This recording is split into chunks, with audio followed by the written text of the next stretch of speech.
There's a place called the Learning Annex.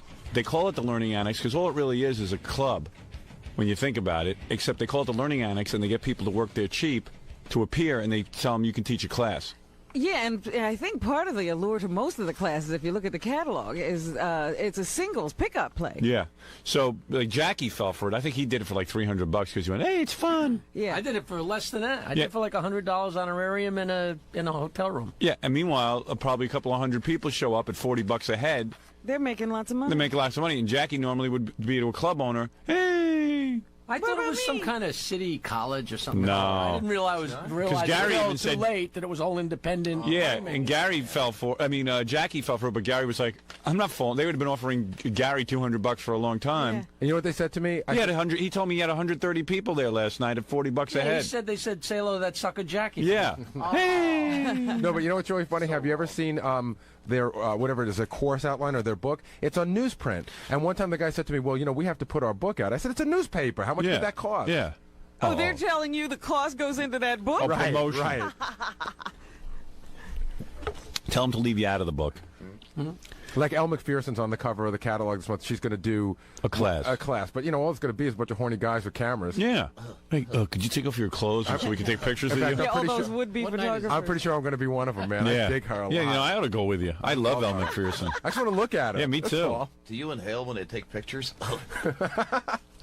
So you were there last night giving your speech. Right. They don't do it at a club. They actually do it like in a hotel ballroom. And you're telling me... because I don't even think they have a facility. It's Right. like a place. No, they do have a facility. Oh, they do? I wasn't sure until last night, but they do. All right, so 130 people is a big class. Yeah, yeah. Now, what happened? So, you know, we did the whole class, and then we were doing questions and answers, and some guy was there, and he raised his hand. Yeah. And he said, you know, like Stutter and John was there, and Captain Jenks, and the guy goes, at what point is Howard going to be here? Right. And I said, I thought he was being goofy. Right. No, he says, where's Howard right now? I said, he's home sleeping. Right. And they said, well, at what point will Howard get here? And I said, he's not coming. And he goes, hey, man, they told me he was going to be here. And I said, who told you that? And he said, I called the Learning Annex today, and they said he was going to be here. So I said, you must have been mistaken. I said, has anybody else here under the impression that Howard was going to be here? And everybody said no. You know, so I don't know what this guy's deal was. Well, he started getting really, really, you know, bummed out. He goes, this is BS, man. This is false advertising. I want my money back. So right away, I thought you guys were, you know, throwing something at me. But it wasn't even funny. Right. So the guy kept carrying on. So finally, I said to the people in the class, I said, would we like this guy to leave so we could have some fun? And everybody said, yeah. So there was hotel security. Right. And they took him out. And I figured, hey, that's it. The guy's gone. As they're taking him out, he's screaming, this is BS. I want my money back. I'm like, hey, give the guy his money back. Well, they got him outside, and like 5 minutes later, another guy comes in and says, my friend's being arrested in the lobby thanks to you. And I said, me? I didn't do anything. He was the one. I said, he can't be getting arrested. You don't get arrested for being an idiot. Right. And after if that was the case, you'd have a life sentence. That's right. Yeah. Well, it turns out that after the class was over, I spoke to the hotel security, called the police, and they said they had him arrested for disorderly conduct. Wow. Ooh. Okay, so should I tell him now? Go ahead. What? We set that whole thing up. Did you? Yeah, because you're a moron. But I don't understand, like, what was it? Because we videotaped the whole thing for the E-show. Just wanted to see how you handle stuff. Heckler. Just want to see how you handle the heckler. Did you had yeah, of course. That was my guy. He wasn't even that good an actor. And we had a video camera taping you the whole time. Oh, you Well, we did? couldn't Yeah. get somebody you'd know. So where'd you put the camera? We had it hidden in a box. But you should have left it there. I mean, I wouldn't listen. Yeah. I wouldn't say anything on the camera that We taped your whole thing. Yeah. So what'd you hear about it? What? Did you hear there was any I material? haven't heard. I haven't talked to anyone yet. Did you hear there was any material that was useful for? I don't know yet. To goof on me Well, about? let's see. I got a whole list of stuff here. Evidently, they found a lot of interesting stuff. Oh man. Here's Gary. You mean wait a minute? You mean it's already like sold and leadered? Oh yeah. Who did this? We did. Yeah, this gets done on time. Yeah, this gets done on right. time when you're not involved. Everybody gets enthusiastic when it's about Gary. Oh, well, please. Yeah, I had a whole thing. First, we had like goofy questions, but you would have spotted that right away. I Yeah. said, so why don't you have a guy just get up and start yelling that it's a ripoff? And there was supposed to be like 6 people yelling that it was a ripoff. They were, supposed to join in. unfortunately, they were all yelling outside. Oh. Because afterwards they said, yeah, he was with like 6 people, but only the one guy said something. I see. Whose friend was he? I don't know where we got that guy, but he must have been pretty good because he convinced. Because Gorilla came in and said, "You should have seen it last night." They all thought it was real. Yeah. I can't wait to hear it. Why would we think differently? You all set? I think we're all wrecked. All right, here we go. So here's Gary at the Learning Annex as some guy stands up in the audience and tells him this is a ripoff. I love this show. Watch your back. It doesn't appear right now that we're going to play ourselves, as far as I know. Although I know that some of us are represented in the movie, we may have other people playing us. Look at Gary disappearances, answering questions about what he knows as much as about you that movie as anybody on the street does. That's right. If you listen to the radio show, you'd know as much about the movie as Gary does. Yeah, but see, I have the option. I get to hear all 4 hours. Not everyone gets to hear all 4 hours of the show. It's true. I'm a conduit to the, to the There you class. go. Any good-looking girls in the crowd? I don't remember. It was mostly guys. Mostly guys. It was a lot of women, and there were a couple of good-looking ones. But for some reason, all I could see was Celeste and Melrose Larry. Oh, they actually went. Oh, Yeah. Your eye tends to like stick on them. Because Celeste was all the way off to the side because she was in her wheelchair. She had some shirt on that had so much writing on it that you couldn't. It was like, I'm Celeste from the Howard Stern show. You know. yeah, just to let people know. But that, I couldn't understand it. all right. You mean you didn't invite her to be a part of it? Melrose Larry got up. You know, I said, "Does anybody have a question?" So Melrose Larry got up, and I ignored him for like the first. Hey, he 15 paid his money. I ignored him for like the first 15 questions. So then I Yeah. said, "All right, Larry, you can ask a question." I said, "No statements, just a question." He goes, "Well, I have a short statement." Oh, no. So he says, "I just want to say that I've been to see a psychiatrist, and I'm all fixed up now." And then everyone just started booing him, and he sat down. He had a statement to make. What's he thinking? He's in a 12-step program? No. It's a Learning Annex thing. He kept following me around all night, explaining how he was out of his mind, Right. too addicted to the show that he couldn't really function, but now it's okay. Yeah. But in the meantime, But he's still at your appearance. and in the meantime, he said, "I will be downstairs tomorrow if you need me." Okay, very good. All right, here's Gary being heckled. I would hope, you know, John and I have discussed this, and we really don't know the answer. I would hope that we would get an opportunity to turn up in the movie in some sort of a cameo, but, you know, who knows? He and John are discussing that. Yeah. John, stuttering John. you and not Stuttering John. John? Adams. Yeah, you Yeah. won't. Yeah. You and Stuttering John have discussed showing up in some form? Oh, John's whole thing is that he can't believe that you're going to get actors to play us. We were having like, and I said, "John, we don't act." First of all, that hasn't been decided yet, and quite frankly, the movie actually, It's about you. yeah. Yeah. And don't But I break said- John's bubble. But I just said, like, even if we were going to be in the movie, I can't act. I'm not an actor. You're trying to make a slick movie. Exactly. There were Well, what are they scenes. going to do? Crash the set and just get on film? Well, John will crash the movie. I was hoping I'd get like a part as a bartender for a minute or something. I see. No, that's too much for you. A minute. You know what a minute on screen could do? You could ruin my career. He opened the bottles with his teeth. Yeah. Dice let Hot Tub Johnny in his dopey movie. Yeah, he did well. And look at how it Yeah. did, yeah. Yeah. That's a perfect testament. Dice is still sitting home wondering what happened. When's Howard Stern showing up tonight? Oh, here you go. So here's the guy. Oh, no. Guy must have done a good job because he convinced Gary. Is he an actor or something? Do we know? I don't know. Anybody know anything out there for me? Want to come in? Don't tell us.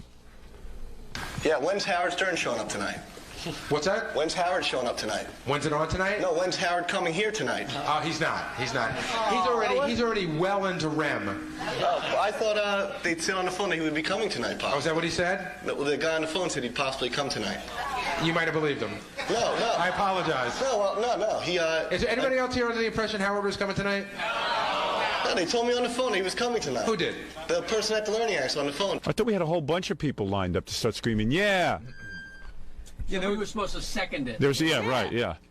The person who's speaking now, his name is Jared, and he's not an actor, but you know he's a real big fan of the show. Can you answer my question? Sure. Okay. There was a bunch of people planted, but you know no one really.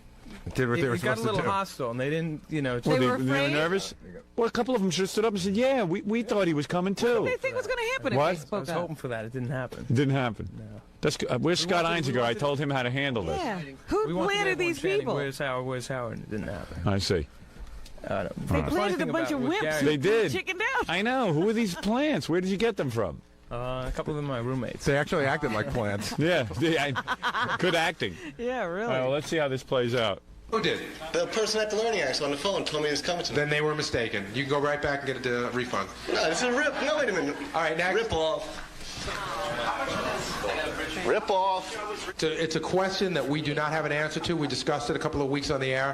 What happened there? I just heard a He's jump. answering another question or something. Yeah, I think he started yelling some more. Like we didn't throw Oh, him right, out yeah, there. yeah. So what we did was I told him to sit back down, and 30 seconds later start screaming "rip off." Yeah. He just doesn't do it. He doesn't. He says he doesn't do interviews. He's a douchey boy. But we've sort of discussed it on the air. It's a very odd thing, and I don't understand why he doesn't. In the black shirt. How come Howard didn't come tonight? In the black shirt. How come he didn't come tonight? Because he wasn't invited. Is that the same guy? Yeah. Same. This is Meet Boy Gary from the Learning Annex, not Meet the Asshole in the Is fourth he coming row out with the later? stupid hat. No, he said he was coming. What did he say? What did he say to me? No, Hey, do I come to your job and rock the Slurpee machine? Come on, guy. All right, Gary. Gary's got comebacks. Wait, do I rock the Slurpee machine? You'd be rocking that Slurpee machine if you weren't here, believe me. It gets worse than that. All right. Do I come to your house and smack the dick out of your mother's mouth? Smack the what? I can't say it. We allude to it. The male organ. Oh, out of your mother's mouth. Oh, no wonder the guy got violent. Do I come to your house and smack the male organ out of your mother's mouth? Wow, Gary. Wow. Thank you, Jackie Martley, for those comebacks. Super. In the black shirt. No, you wouldn't be here if it wasn't for Howard, right? Right, that's true. No, you're right. I wouldn't be here if it wasn't for Howard. What's that? I was told Howard was going to be. No, you shut up. I was told Howard was going to be here tonight. And you know what? There's somebody waiting for you in the back. Duh. You're so stupid. Yeah. He turned around. I couldn't see you right up his front teeth here. right away, Gary. I couldn't see. No, I was told he was going to be here tonight. I said, Suddenly it's Israel in there. Hey, this is pretty It's good. the Knesset or whatever Yeah, that right. thing is called. Hey, this is pretty good. Too bad the other guys didn't start screaming. This is a ripoff. Because you know what happened? What made me feel good was that the rest of the audience was sort of down on the guy, and it just seemed like one guy. I know. What happened to them?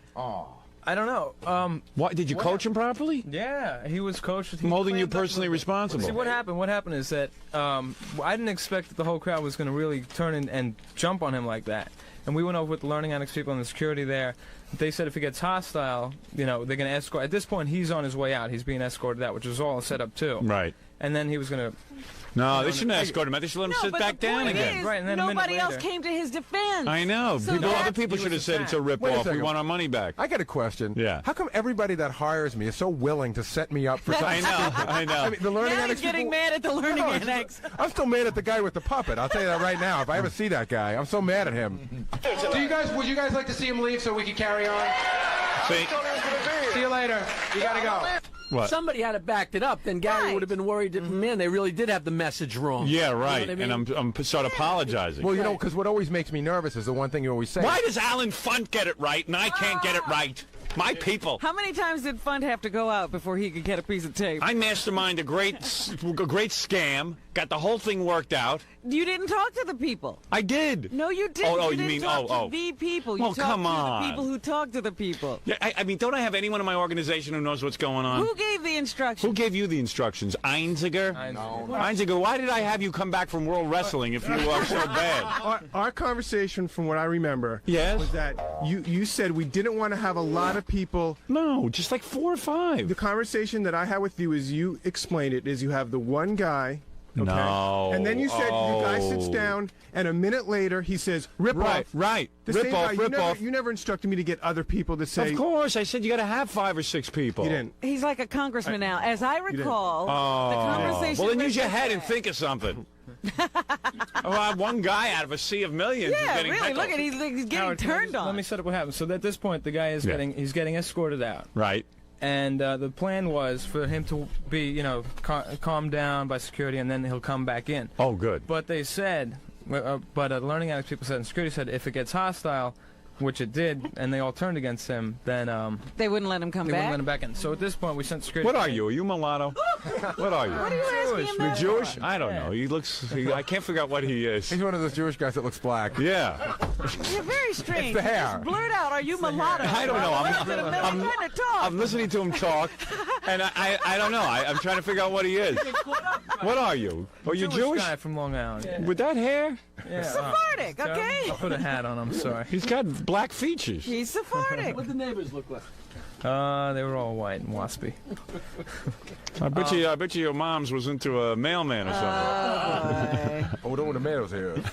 You looking mighty fine today, It's a bad haircut. For a white woman, you ain't bad. He's Roscoe Lee Goldstein. Leave him alone. Roscoe Lee Goldstein. I got a special package for you. Good thing. Special delivery. Yes, for go you. ahead, Roscoe. Yeah. Do people ever ask you if you're black? Not in Really? the first. Okay, go ahead. Maybe All right, it's dark Roscoe. in here. So. Maybe maybe it's the excellent lighting from the E Network. That's right. All right, Harvey So at this Washington. point, the guy was gonna, It's Harvey Washington. All right, go the ahead. guy was going to come back in, but we decided not. And said, Isaac, just shut up. All right, so go ahead. Yeah, You were saying. Look at this. He's laughing. come here to your pappy. That's right. Oh man, I'm I'm gonna so get proud out of my son. He on E.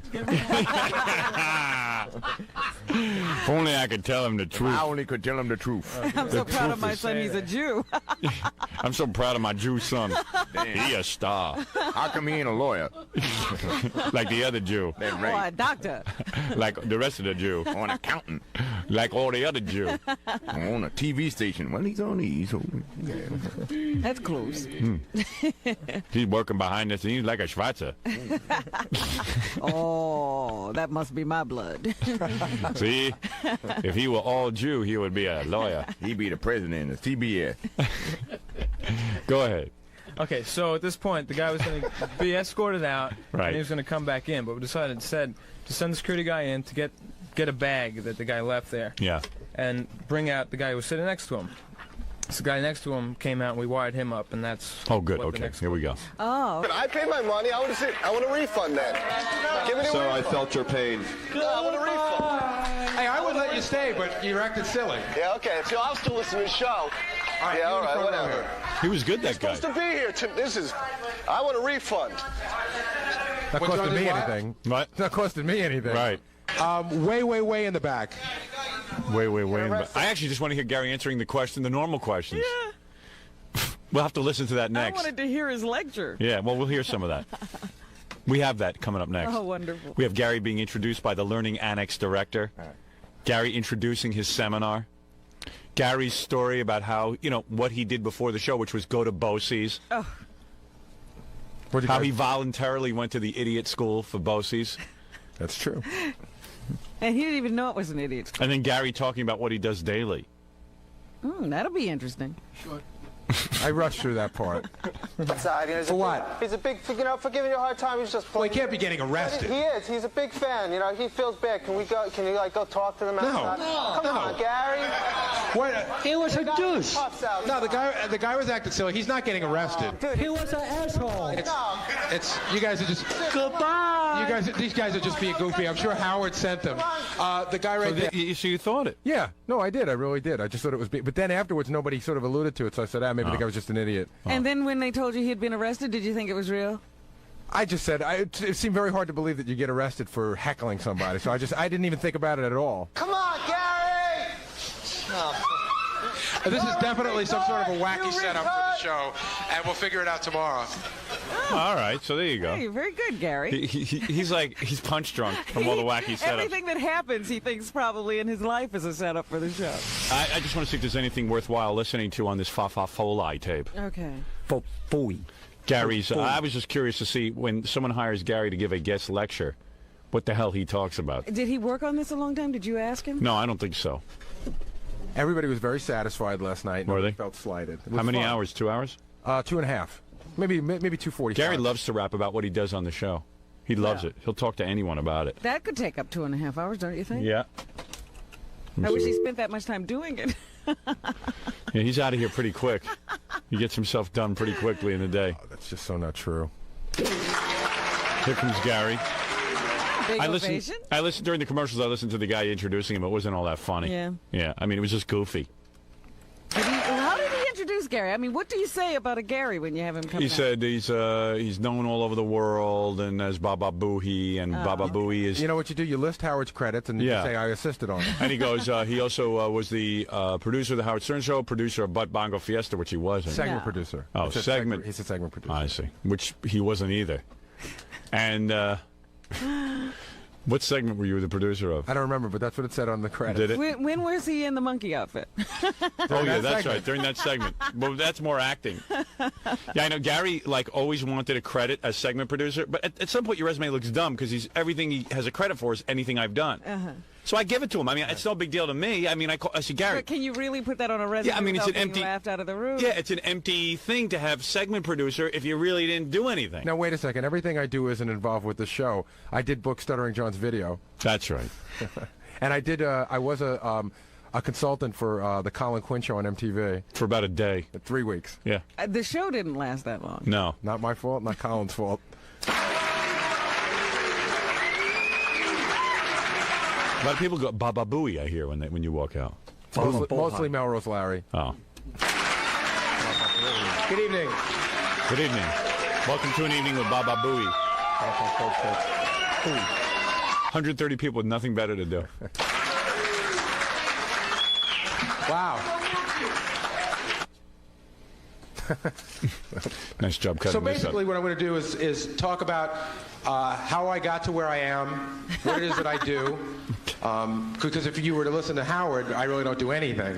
Oh, so he's going to refute that tonight. we'll actually play around and figure out what it is that I do, and I'll show some tapes, a lot of them from our old Channel 9 TV show, because we really did some legendary stuff there that hardly ever got an opportunity. Gary goes around showing tapes of my old TV show, which I think I have a problem with. I haven't figured out why yet. Can I just say something? Yeah. I know you asked me, and I said okay. Yeah, you were the guy who said. And I said, quite frankly, I said to Gary, I don't know that you have the right to do that. This whole thing was sort of inspired by you, because I went to see Billy West, and I said, told you what Billy did, and you said, hey, you should do something like that. No, you should do something like what Billy does, get a cartoon, Ren and Stimpy, not show my tapes. Inspired by me. Why am I the inspiration for all his bad ideas? I would never do any. If you told me to stop doing it tomorrow, I would. I would Stop never doing it. Okay, I will. I would Thank never you. do anything All right, that good. you didn't want. So they're showing tapes of me. I don't know how I feel about that. Why am I not showing tapes of me? With Gary. I don't know. Well, I'm in some of the tapes. Gary. We did some great things. Like I showed, me getting my hair cut on the Channel 9 show. Oh. And I talked about how, like I showed the Hooker Hollywood Square, just a small segment of it, and I told the story about how I went to get the hookers. Well, maybe everyone on the show should just go around taking tapes of stuff I've done and just show it to people. Well, we had... Then everyone could just burn up all my I might have had a material. little bit to do with some of these things. Yeah, so what if you had something to do with it? You were paid for that. Yeah, I mean, after Howard gets an idea, a lot of people have something to do with it. Yeah, I mean, what do you do? So you own it, and so does everyone else? No, I never said I owned Stop showing me. Why is everyone involved with me? Why is everyone involved with me? You got to start doing something on your own. Produce that baby you're having. I am. You know what you could have shown was your MTV audition tape. Oh, Yeah. please, that's Yeah. dull. No, that's not dull. Oh, that's a Show barrel things of that laughs. you've done, not what I've done. Don't show anything with my face in it. Thank you. Just some of your other, your Ricky Lake appearance. Yeah, those you've other done wacky things. Show- cable access shows. Daddy you've does, done. yeah, all the things you've I done. could have put this together. You should come and talk to me. What? I could have put this together for you without Howard tapes. You know, Robin, Jackie, if Jackie Robin- might be a pain in the ass, but I'll tell you something. At least Jackie just tells his stupid jokes. He doesn't ask me to write them. Just plug it. That's all. That's all. Just plug them. That's commendable. Which is something he deserves. Wait, you're plugging and you're giving Gary your tape. I give Gary his whole life, his nourishment. Does anybody dispute that?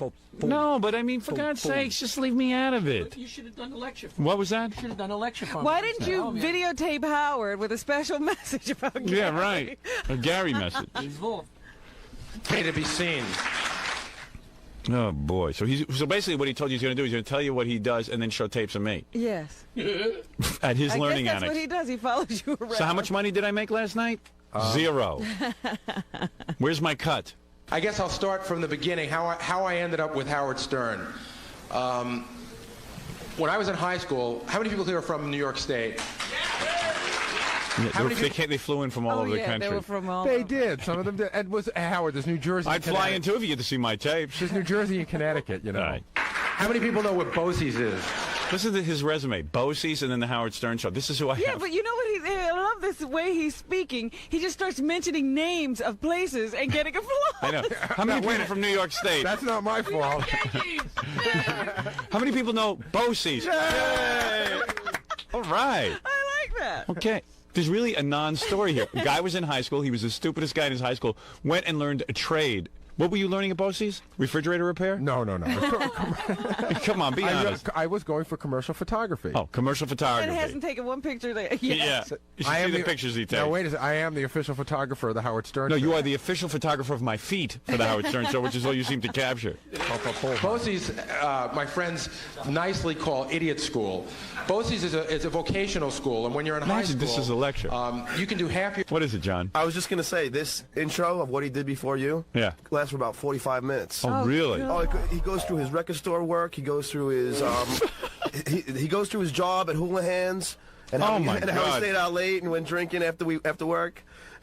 John, you're taking it all out of context. right, talking about all the stuff that... Are people sleeping Well, through see, it? I wanted to tell Gary, off the air that this part should only been 10 minutes. No, but instead- and John's right. This part went a little long. I mean, but no it's the one, first time I ever Gary. did it. Everyone in their life has done that. No, it was the first time I ever did it. John's right. It went a little long. Read my book. I don't talk about being, a camp counselor. Hey, everybody doesn't get everything right the first time. But Gary, if you're going to talk about how, Bosie's didn't get you to Nobody Harvard. invited you into this conversation, Robin. I remember that. Bosie's didn't get you She's to invited as long as Harvard. she got a microphone open. So Gary basically experimented at $40 a head. Yeah.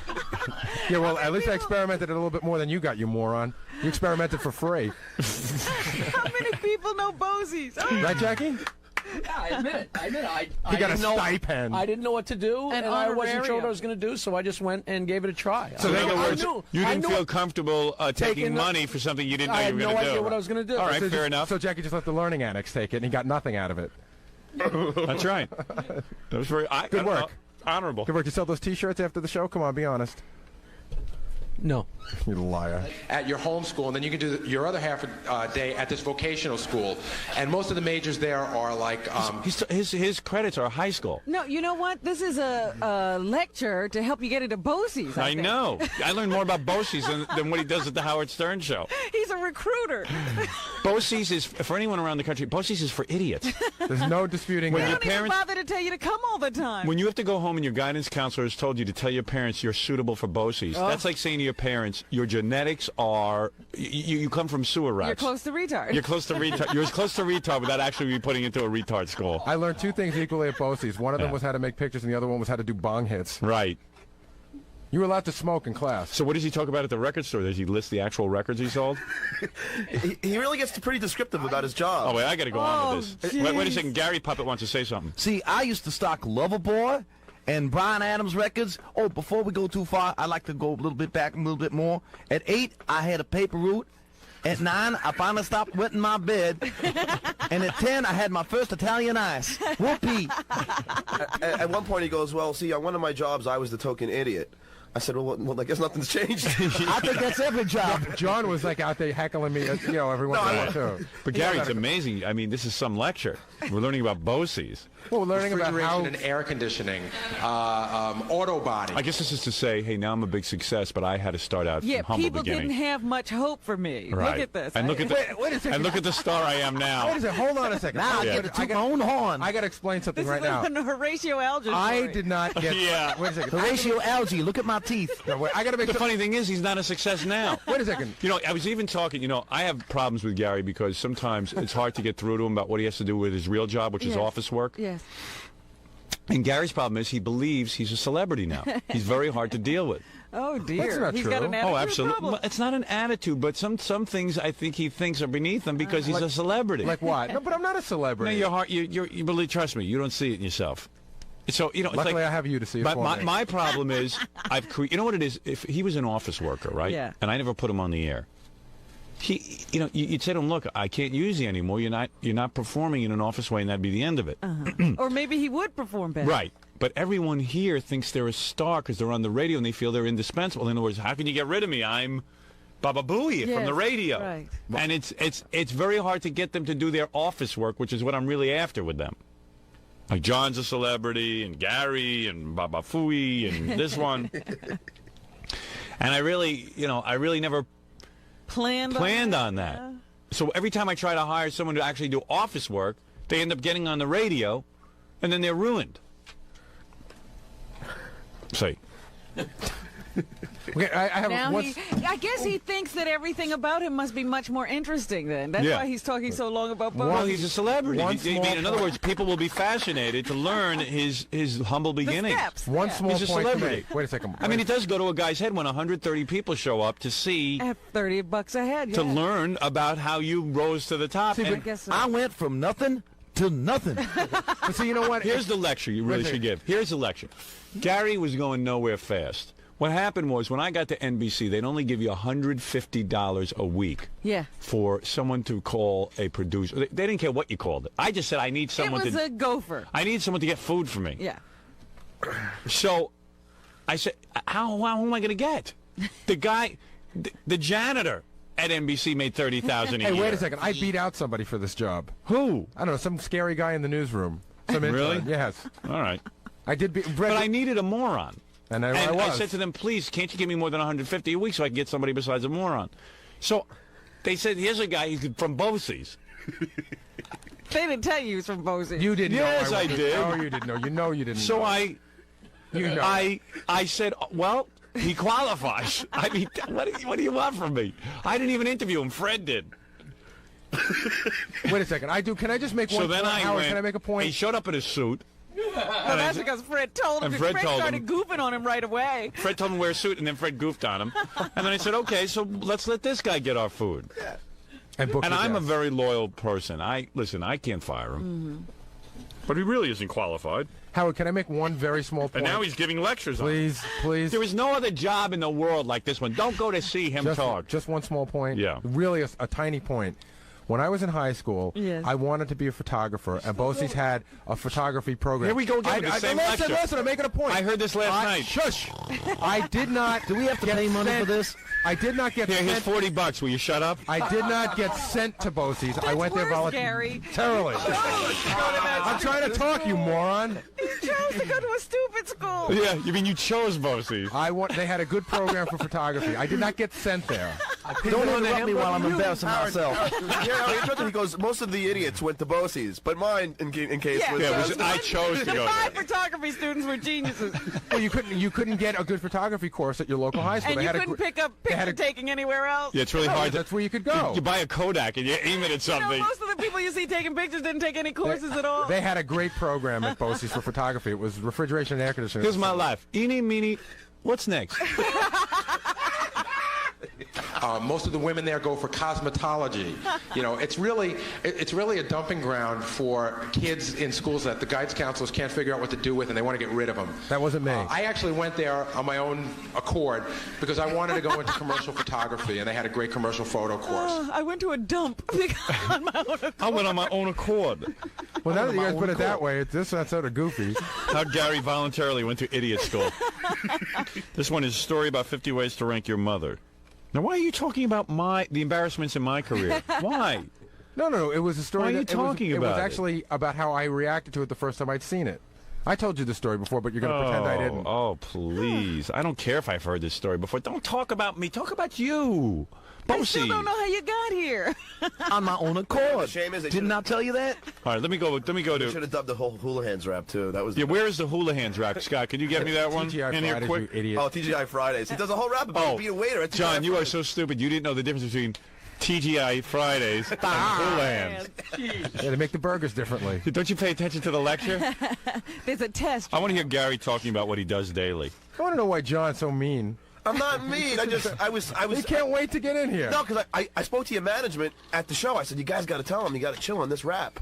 What management? Gary's got 3 managers. Who's his managers? You got Mole, Larry, and Curly. Gary has management? Yeah, Gary's got 3 managers. Who was your manager? Some guys. What are you talking about, managers? I got guys that manage me.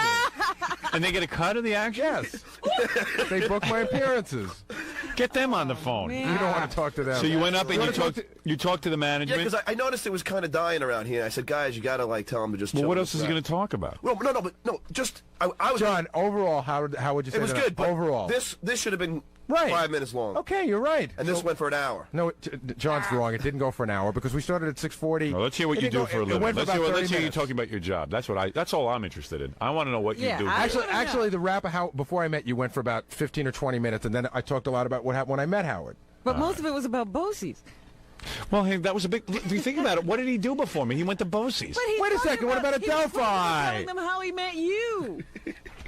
Gary, it's not an impressive career. You went to college. You paid someone to babysit you. Sure. That's your career. And I talked about. And then you got hired by me to go get coffee. I talked about the internships I did before I met you, how they helped All me right. along. Okay, all right. Let me hear what you do. I don't even care about any of this. I'm just waiting to hear what you do here. Actually, I can already tell you This is what I'd have paid that 30 this bucks is. for. I think I really breezed through this quickly. All right. This is a really bad piece of tape for me. Well, this is what everyone went to the Learning Annex to hear. find out. And that you breeze through. no, Bosie's no, is no. 25 minutes. And Oh, this is where you go for photography. You guys It was a dump. you guys was can a twist dump. it all. I boy. chose to go there. This is a tough room. A lot of people say, Gary, what do you do? Oh. Howard says, what do I do? What do you do? Not a lot of people, just me. Well, you say it so often. A lot of people say. It sounds like a stampede. Gary says it. That's true. I say it so much. People think it's a lot of people saying it. I was laying in Gary bed. gets confused. I was laying in bed last night going, what do I do? Or John's pulling up a chair. Then I worked at Crazy Eddie's, and he was crazy. My day starts like this. I have a little gonna bread. get up with We're going to Gary? get up. I get up. I get up, I swear to God, that's what I said. I is it, take Gary? a shower, and then I get brainwashed. Oh, stop it. Can I leave? You don't No, need it. it's fun to do it in front of your face. Unlike other people, I'm not a backstabber. Oops, I forgot to brush again. By the way, let me tell you one thing. My breath is so bad, even the people on the phone hang up when I talk to them.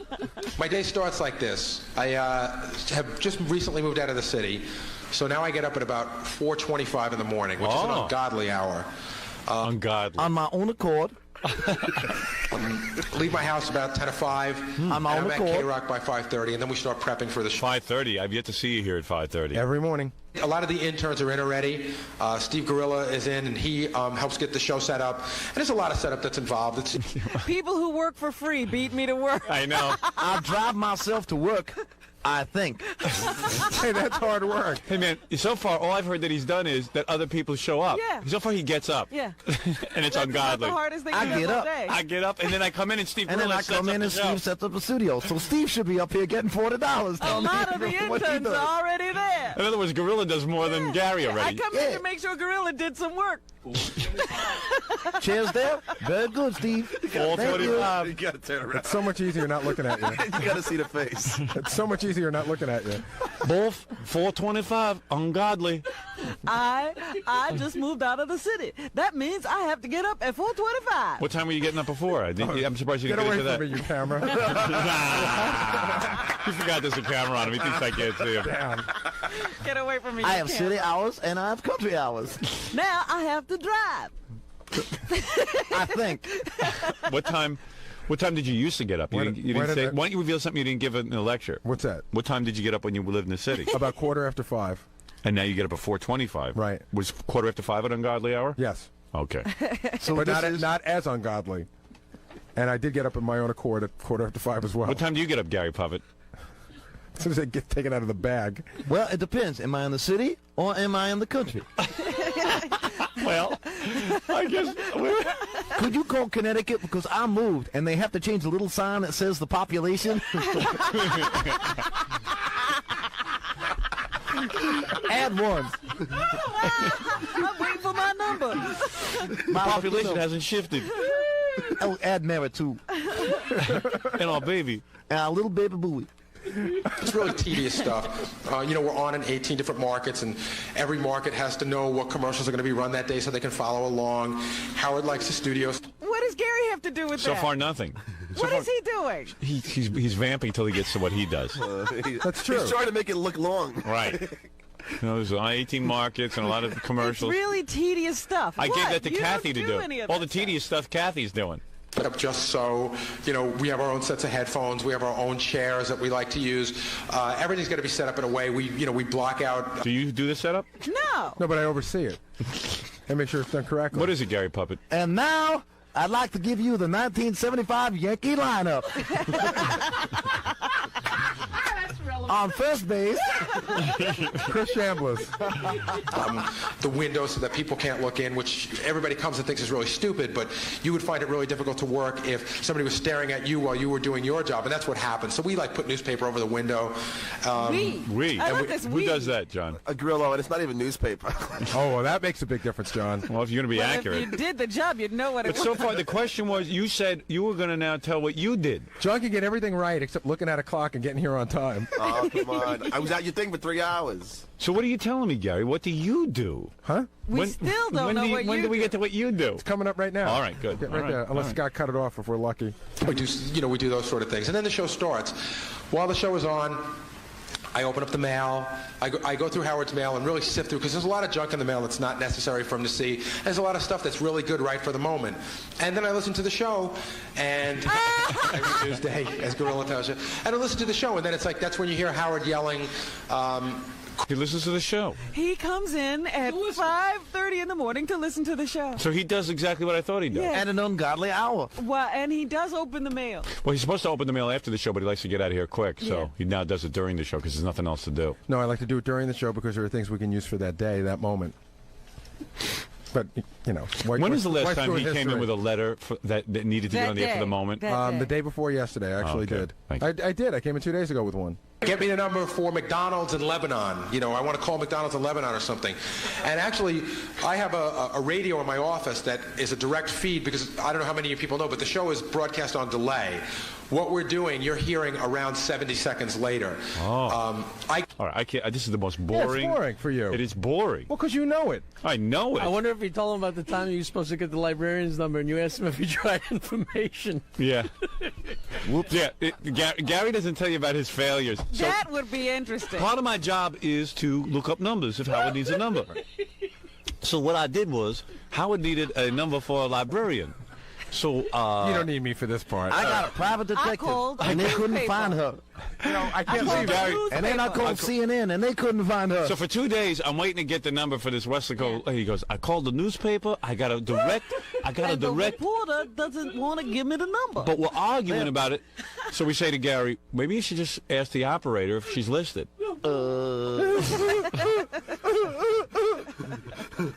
Jack, you can die of a heart attack if you laugh any harder. Yeah. We're going to take a break. Unless there's something that I should be hearing. Do you know of any? A rap? lot of it's visual. Like Gary had these tapes, but he didn't take time to edit them, so he's played these tapes, and then like the commercial, you know, the So you sat there and watched my TV show, and then commercials would come on. yeah, commercials come on. Then he goes, "Gorilla, turn it off." and then he does the tape of my interviews, and like the tape No, John, quality was all like that wasn't the tape. That wasn't the tape. It was the machine. What is it, Ganji? Well, we do have tape of like Gary's opinion on like Robin. And, Oh, well, I'd like to hear just that. A little Q&A. Yeah. We have a Oh, couple little Q&A. I'd like to hear. Maybe does everyone want to hear that? Sure. Yeah, that was actually good because Gary's answers are usually like 3 minutes long. Yeah. And then they could be just yes or no. Yeah. Right. He People just don't goes on and John, on. people aren't paying to hear yes or no. They want to hear about the show. John, could you do it? I wouldn't want to do this. So. Could you though? Yeah. Why? Yeah. I mean, look. What? I can't tell that He could bore people for 2 hours. I can tell him how I used to drive a truck for wholesale tire. Yeah. What is it? The reason we didn't pull all that rap about him working at Fridays and stuff, it was so boring. We sat back there and we're going, you know, should we pull it? You know, we could pull it to show how boring it was, but we're like, oh, it's just too boring. Forget it. Yeah. If it's boring, are people going to sit and listen to it? Right. How long did he talk about how he worked at TGIF? Probably about 20 minutes. No, not at TJ, but all those. How long together. did he talk? That whole rap from all his boring jobs is at least like 20 minutes to a half hour. It was just so boring. And then I came in around 5:30, and the bus boys were putting the plates on the tables. And then I watched as they made the coleslaw. It was quite fascinating. But I knew it wasn't for me. I had to move on. What did he do with this great photography education he got? He never used it. I didn't do anything with it. Well, he explains how at Delphi told him to take communications, and that was They recognized great potential in him at Delphi. Well, there must have been more money for the course. At one spot, I think on the tape that you have, it talks about how he first came in contact with you. Not contact, but he saw your record album. Right. Yes. At wherever the record store he was working, and his opinion of you. Yes. When he first saw the record. I see. Yeah, I thought you were a jerk. I looked at the picture and I thought it was stupid. I didn't know who you were. Oh, I see. He used a little stronger language than jerk. Oh, did he? What did he say? Ass? Yeah, but I told you that story before. I've never. How could you judge anybody? Well, I was young and with stupid. your background. Now I'm old and stupid. Bosse's. I mean, well, he's moving the albums. Yeah. He's making sure it's in alphabetical order. He's got an opinion of every album he has to lug. This guy's an idiot. This guy's a jerk. Now, let's see. His last name is Stern, so that would go after, what? After Janis Joplin. After Slaw. No, that was the other place I worked. By the way, which is the coal and which is the slaw? I never knew. If he's a disc jockey, do I put him with rock groups or do I put him in his own category? I think he might go in spoken word. Yeah, is this spoken word or? I'll put him right after Isaac. Or is this music? Hey, this guy looks like a real ass. But if there were no albums, I'd have no job. Maybe he should be an A. For ass. God. Yeah. Thank God for asses on albums, so I'll be out of work. Right. More asses, more albums to catalog. All right, very good. Congratulations on a great speech. I'm sure a lot of people. If Ganji, if there's anything good back there, quickly bring it in to me because TGI Friday rap. That's a good one. TGIF, whatever that is. TGI Friday. I've never even been to one. Is that what that means? You mean you worked at TGIF, Gary Puffett, and you didn't know what it meant? You thought it was just initials. Yeah. I see. I thought TGI was a guy. Yeah, I thought it was the guy who owned the place, you know? TGIF. I used to call it Toof. You used to actually call the place Tuguf? Tuguf. And my mom called it Toof, too. I come home from a very hard day of pushing around coleslaw, and my mom would say, "Hi, Baba Booey. How'd it go at Toof?" I said, "Mom, you screwed it up again. It's Toof." Okay, you want to hear Gary's Q&A real fast? This is Gary at the Learning Annex last night explaining stuff like what he does, and this is people asking him questions. This is somebody asked about his relationship with Robin. I don't know what this is. I'll see if it's no good. I'll just blow out of it. There's some guy who wants to yell at me real quick. So, what is that? Oh, I know what that is. I don't know what reel I've got. Nobody talks. What we're going to do now is we're just going to open it up for questions and answers. You know, see if anybody has any questions that you want to ask myself. Supposedly he talked for an hour and a half before he opened it up to questions and answers, and the hour and a half was all about his his BOCES and his background. Yeah. Or Stuttering John, or if there's anybody else in the audience you want to ask. Let's start with you. When Robin was interviewing for her book, she said that you and she had bonded. And what I want to know is, what did you two of you talk about, and what is the nature of your relationship with her? Okay, the nature of our relationship is I liken it a lot to a brother and a sister. She's like a sister to me. We fight like a brother and a sister do. Sometimes she pisses me off so much, I might say, I hate that bitch. But if you said, Robin's a bitch, I would be like, you can't call her a bitch. I can call her a bitch because she's my sister. I would defend her to the death. We've had our ups and downs in the past, but we get along pretty good now. I mean, when she screws with me on the air, it really does piss me off. And when I say those things at that moment, I really do mean them. But we get along very well. And it really is the show. That sounds like you get along real well. You fight all the time. But we love it. But he will defend you if someone else picks on you. To the death. To the deaf. To the deaf people. I will fight tooth and nail. And tooth. Mostly tooth. Well, as long as he fights with me, fights for me tooth, I'll be covered. I would give up my teeth for Robin. Well, at least half a tooth. In general, is a lot like a family. You know, Howard's the father. Robin's sort of like the mother or the older sister. And Gary's the monkey. Gary's the pet. Gary's our pet. I'm the mascot. Let's find that. Let's see. You're the mommy. To Gary, I'm the daddy. That's just what I need. Jackie's the drunk uncle. Fred's he's the Martian in the family. But what happened was Robin and I. I was stuck there, boss. I didn't know what to say about Fred. I'm afraid. So I call him the Martian. Had some really brutal, like not even amusing fights some years ago. And we never really talked about them. And during this interview session for the book, we talked about them. And we ironed out a lot of stuff. And Robin, that's what Robin's book is going to be about. Right up front here. Fighting with Gary. Different fights with Gary. Round 2. Do you want to hear him answer a question about his sleeping habits? Yes. You're really fascinated by this. You're having too much fun. I love Gary. Gary's an amusement to me. Tonight till about 10 o'clock, and then you have to get up at 4 o'clock in the morning, and you work this morning. How do you... I took a nap. I took a nap. Gary, how do you keep up with that demanding schedule? You got to understand something. It doesn't matter that Gary gets a little sleep because Gary could nap all day long. Yeah, Forest Dell'Abate. I'll be right here. Nap. I took a nap this afternoon, and you learn to live on less sleep, and you learn how to, I couldn't do 3 of these in a week. I'm going to do this.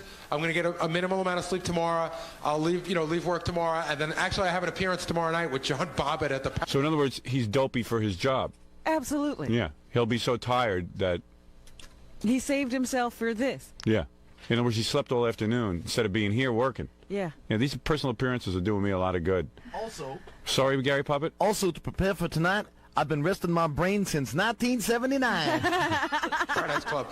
But I'll go home and catch some sleep. He's always catching sleep on my No, time. I don't take any drugs. I swear to God, I'm drug-free. Do you have any, sir? Stuttering John, such a cool guy. Short, and you're probably asking me, who's the real Howard Stern, the guy in the radio or the guy off the radio? Is that sort of the question? How would he know? That was a good reaction. You know what? It's a commonly asked question, and the answer to me is very simple. It's got to be the person on the air has to be an extension of something that's going on in Howard's mind. A psychologist. Gary's in-depth analysis of Howard Stern. Well, I did go to BOCES. I have some credentials to analyze. Photography course. He's probably listen. We all have thoughts in our mind that we're not allowed to bring out in real life, or that we suppress because we get our asses kicked or whatever. Howard is one of those guys who's found. Not only is he lucky enough to let those thoughts out, he's getting paid damn good money to do it. Well, I'm lucky. I'm lucky to get these thoughts out. I'm still waiting for my first thought. I know I have them. But I know when I get one, it'll be a good one. I just haven't caught one yet. Gary Puppet, you're waiting for your first good thought? For my first good thought, and I want big bucks. You think I'm missing my thoughts when I'm sleeping? No. Gary, he gets to say what he wants. He's damn lucky. That's right. I'll catch it like I catch sleep. Everything to Gary is luck. No such thing as hard work. Well, he was lucky. Yeah. He found you. And by the way, I believe he is an extension of his personality. Voff won the lottery. He's just lucky. I think Howard is an extension of the thoughts in his mind. Gary looks at me as a guy like who wins the lottery. Hey, you won the lottery. We all have these thoughts. Right. It's just Howard is lucky enough to get to express them. Yeah. That's right. And my thoughts are an extension of my teeth. Yeah, and that just happened through luck, that I got to express them. I'm sure I have these thoughts, too. Yeah, I know I have thoughts, but nobody wants to hear them. I have the same thoughts. I just haven't found my 5-leaf clover yet. All right, Gary, congratulations on your Learning Annex appearance. And thank you for setting me up again as usual. Appreciate it. All right. I'd love to toot my horn some more, but I think my battery is dead. All right, Gary Puppet. Thank you. Good to see you, too. Is this one of those times you get mad at Robin? No, no, not at all. I'm really not. See, I don't think anything that I said here is wrong, so I don't one of those guys who's find the fucking one.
Cleveland, you're on the air.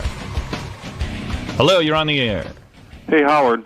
Yes. You and thank Robin, and, you and Robin. Yes. You guys put forth such a great effort to put out you take some pride in your work and you show the quality. Thank you. How do you surround yourself with such idiots? Are you on a charity mission or something? What do you mean? You're talking about Ganji and John and all that? Yeah, I mean, we could go down in alphabetical order, right? Gary. Yeah, I know. I don't know. You know what? I'll tell you something about myself, and I guess it's a flaw. Maybe, I don't know. I am one of those guys who is, and Robin knows this about me, so listen, at least I recognize my own flaws. Well, I look at it as a virtue. Over the years, you have taught me it is a virtue. I've tried. I have a hard time firing people. I'll be honest with you. I want the world to love me. I have a hard time. And he's an incredible amount of patience. I do. And I feel bad for people. It's like, look at Gorilla. I mean, he's out there running around with pieces of paper for a year behind my back, getting celebrity autographs, and using the show for ridiculous reasons. Right. He conspires with Jackie Jokeman. And I feel bad for the guy afterward. I don't know what it is. I do feel bad for these people. I feel like God gave me a gift. He gave me certain blessings in life. I have an incredible amount of not intelligence, but common sense. And what is worse is that I get stuck trying to explain life to these people. Right. Robin has to train Because them. he insists on keeping them around. Right. So Robin's job is to pick up the pieces. That might be the problem right there. Yeah. Nope. You don't know how much trouble I avert around here. When you do get off the air someday, I'll be curious to see these guys' job prospects. Oh, that's going to be the best. That's going to be the best. Robin We'll and all I sit back and that'll be our entertainment. We are Right, going you'll have to do an anniversary show and like a comeback special or something. Just to I would highlight like to what do that, everybody- even if I don't come to terms with this company and I stop working here after a year. I would like to. I will do free of charge. I would like to, in 5 years, come back for an anniversary show. Try to find them in 5 years. Yeah, and then, I don't think that'll be too hard. Just take a walk down the street. Here's my prediction. I'll go through them one by one. All right. Tata Toothy's wife will have left him because she's getting tired of the fact that he can't make payments on the house. Yeah. Yes. And that he has no job. She'll get a guy who can really support her. And then you'll see what he really looks like without your show. Right. Yeah, all of a sudden he ain't going to look that good.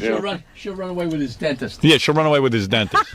Because she's a good-looking enough girl that she could have gotten a dentist or a doctor or somebody. Dentist has all of Gary's money. Yeah. Steve Gorilla will be a mailman, like his father. He will go into mail, and there's nothing wrong with that. He will. No, it's an honorable job. Honorable He's not job. hitting people over the head. In fact, Steve Gorilla's father is a good mailman. Steve will be a bad mailman. Oh. Jackie will be host of Star Search. No, Jackie will be working in clubs in North Carolina, in strip clubs. Maybe he'll have even bought his own strip club. Yeah. I mean, Jackie's made some dough off the show, and The club was in Atlanta. Could we and find Lord knows he piles it away. So Jackie now has some money, but he will work on the. He won't work. He'll do what he did before he met me in strip clubs. Yeah. Even though He'll he be thinks out on the road. he thinks he's going to be writing scripts somewhere. T-shirt contest? Ganji will work in his father's construction company We don't have to worry about him. He's taken because care of. he will have no job. Not a worry in the world. Not a worry in the world there. Stuttering John will maybe, I don't know, he'll just get like a gardening job. I was going to say, who do you have the least hope for? I think it's going to be hardest on Gary because Gary really Yeah. sees him. He doesn't know this, but he sees himself as a celebrity. Because I have some office work back there that I'm waiting for him to get done, and we're all saying, well, Gary can't even bring himself to do it. He signs it to all the interns because he sees himself as a celebrity. I see. He wins most diluted. I mean, Billy will be all right. Yeah. Billy does his voiceover and cartoon work. He'll be fine. Fred's wife will leave him. You think that'll happen too? Fred will be a disc jockey in Springfield, Mass. He'll pick up right where I left him. Exactly. His job's still waiting. His job is still waiting there. See, they're keeping the home fires burning. Fred will be a disc jockey. But, in Springfield, Massachusetts. In a little town. What do they pay there, Fred? What were you making when you left there? I think it was a big $220. $220 a week? Yeah. It must be like up to $280 by now. Yeah, I think he'll have $280. And Fred will move back in with his parents. He'll go back home. Oh, if you think I'm joking, I know that. I don't doubt it for a moment. Sure. Robin socked away enough dough, and she has enough people I'm interested retiring. in it. Yeah, she's retiring. And I figure. So Robin will do nothing. No, Robin will work. Robin can do radio work. She's done radio work without me. Repair them. What do you say? Repair them. We repair radios. Right.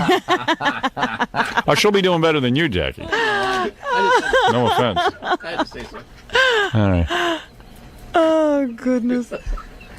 No, but I meant, who do you think will just take the biggest fall? Because somebody's got to fall. Oh, boy.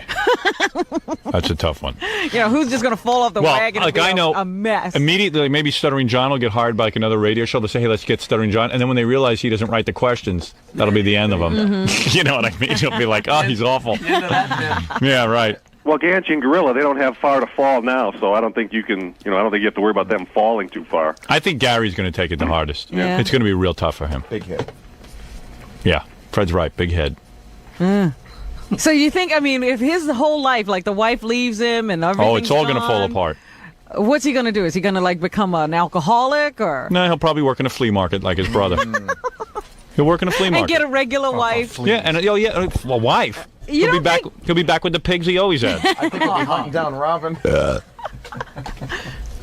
Tom Chiasano will fail the mailman test, and he won't even be able to. He won't even be able to mailman. So, Fred, do you think I have a big head? Well, you got big teeth. What are you going to stuff them all in there? Fred said I had a big head. So. No. You do. I said big hit. Oh, I thought you said big head. No. Because that's what Howard repeated. Sound like big head to me. Sorry. Or big head's funny. But. No, you'll take it the hardest. But I'm going to enjoy watching him fall the most. And where will Robin go? Robin will probably not. Robin won't have to work, but I predict Robin will probably get her own show. She won't have to work? Nope. Doing? Well, you mean like she's got enough money saved now? She's going to have her book. She's going to have. She'll be busy. She could either do some TV work, like maybe a reporter, or maybe even her own host her own show. Like the lottery? She can pick those numbers out of the lottery? Keep laughing, Baba Booey. We'll see. See, Baba Booey, I might have considered you for a job. She was working in radio when I think I'm crazy enough to go work for you? When I hooked up with Robin, she was working in radio. Unlike you, like Fred could get a job in radio. Oh. I was. What were you doing? Tell everyone what you were doing. Well, which job? Do you mean the one where Any of them. The one where I babysat the automated station, or the one where I worked for the traffic reporter? Okay, either one. Yeah, but I met you young. I don't care if you met me old. What are you going to do when I leave? Fred, how old were you, Fred, when you met Howard? You were like 25? 25, yeah. Right, so Fred had college. Fred was already an overnight disc jockey at a radio station. Right, I met you right out of college. What are you going to do when I leave? What are you going to do? You don't think I could produce? Produce what? Produce other shows? Produce what? Other radio programs? I wouldn't want to do other radio programs. First of all, what do you think they pay these other radio programs? Well, no, you just said, wait a second, you said that I would fall completely. You will. I don't know that. But wait till people, well, okay. You could produce other radio shows. You think that there's jobs producing other radio shows? I could not get the amount of money working for somebody else. Plus, I wouldn't want to work most for somebody guys else. now, listen, let me explain something to you. When I first started looking for a producer in a radio show, what I wanted to hire was a guy who was into production, who could write little bits and do that kind of thing. But I only had a budget of $150 a week, so I got you, all right, who didn't have any skills. So now, when they get it, now everyone accepts the fact it's a different day and age. Everyone's allowed to have a producer. So usually they hire a guy who's at the station who's a production type or this and that. You're not any of those things. Yeah, you're way overpaid. When somebody for what hires you as the producer, they're going to think you can somehow create this. You can't work a computer. You can't cut tape. You can't do anything. I can cut tape. I've never heard you cut a bit up. You never asked me to. I'm not allowed to. You could make bits? I don't think I can make a bit. Cut me a bit up for tomorrow. I can't do that. That's what they're looking for, producers. You're outdated already. You don't even know how to work stuff. You don't know how to digitally edit. You don't know how to do anything. You just sit there and play Prince of Persia on your stupid computer. And I was doing that work. I've been doing that work for you. I don't know why. Well, we'll see what happens. You've been picking on me about that. Are you doing it? Of course. I don't know. Oh, Never gets done fast enough. office work you have? I heard it could be done in a day if you put in a good hard day. But it can't be done But in a evidently day. it can't. Oh, yes, you it heard can. incorrectly. First of all, did you know that I worked on it and that there was something wrong with our computer? I heard all about it. Right. And it can't be done in a day. Let me tell you how Baba Booey is such a help to me. I had a computer system where we kept a log of the show daily, and we used to have different interns, keeping the log. So this is a prime example of what our caller is calling about. So Baba Booey, unbeknownst to me, his job was supposed to go in and check the different interns' work to make sure that they made proper entries into their log. Yes. Of course, there's about 7,000 entries where the people just didn't even put a date in or a subject or anything because he never checked their work. This was tons of the work. Yeah. So now we have to go back. Logged in wrong. Right. Tons of 7,000 entries. Ooh. Ooh.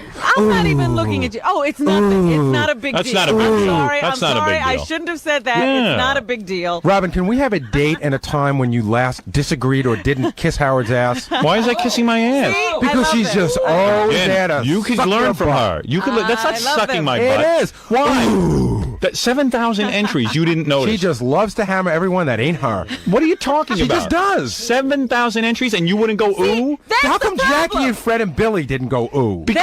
Why? Because Jackie, Fred, and Billy have a different mentality than Robin does. And what is Robin's mentality? Robin's mentality is she is for this show 100%. Jackie, I don't know what planet he's on. Fred is for the show. Fred doesn't know even what show he's on. Oh.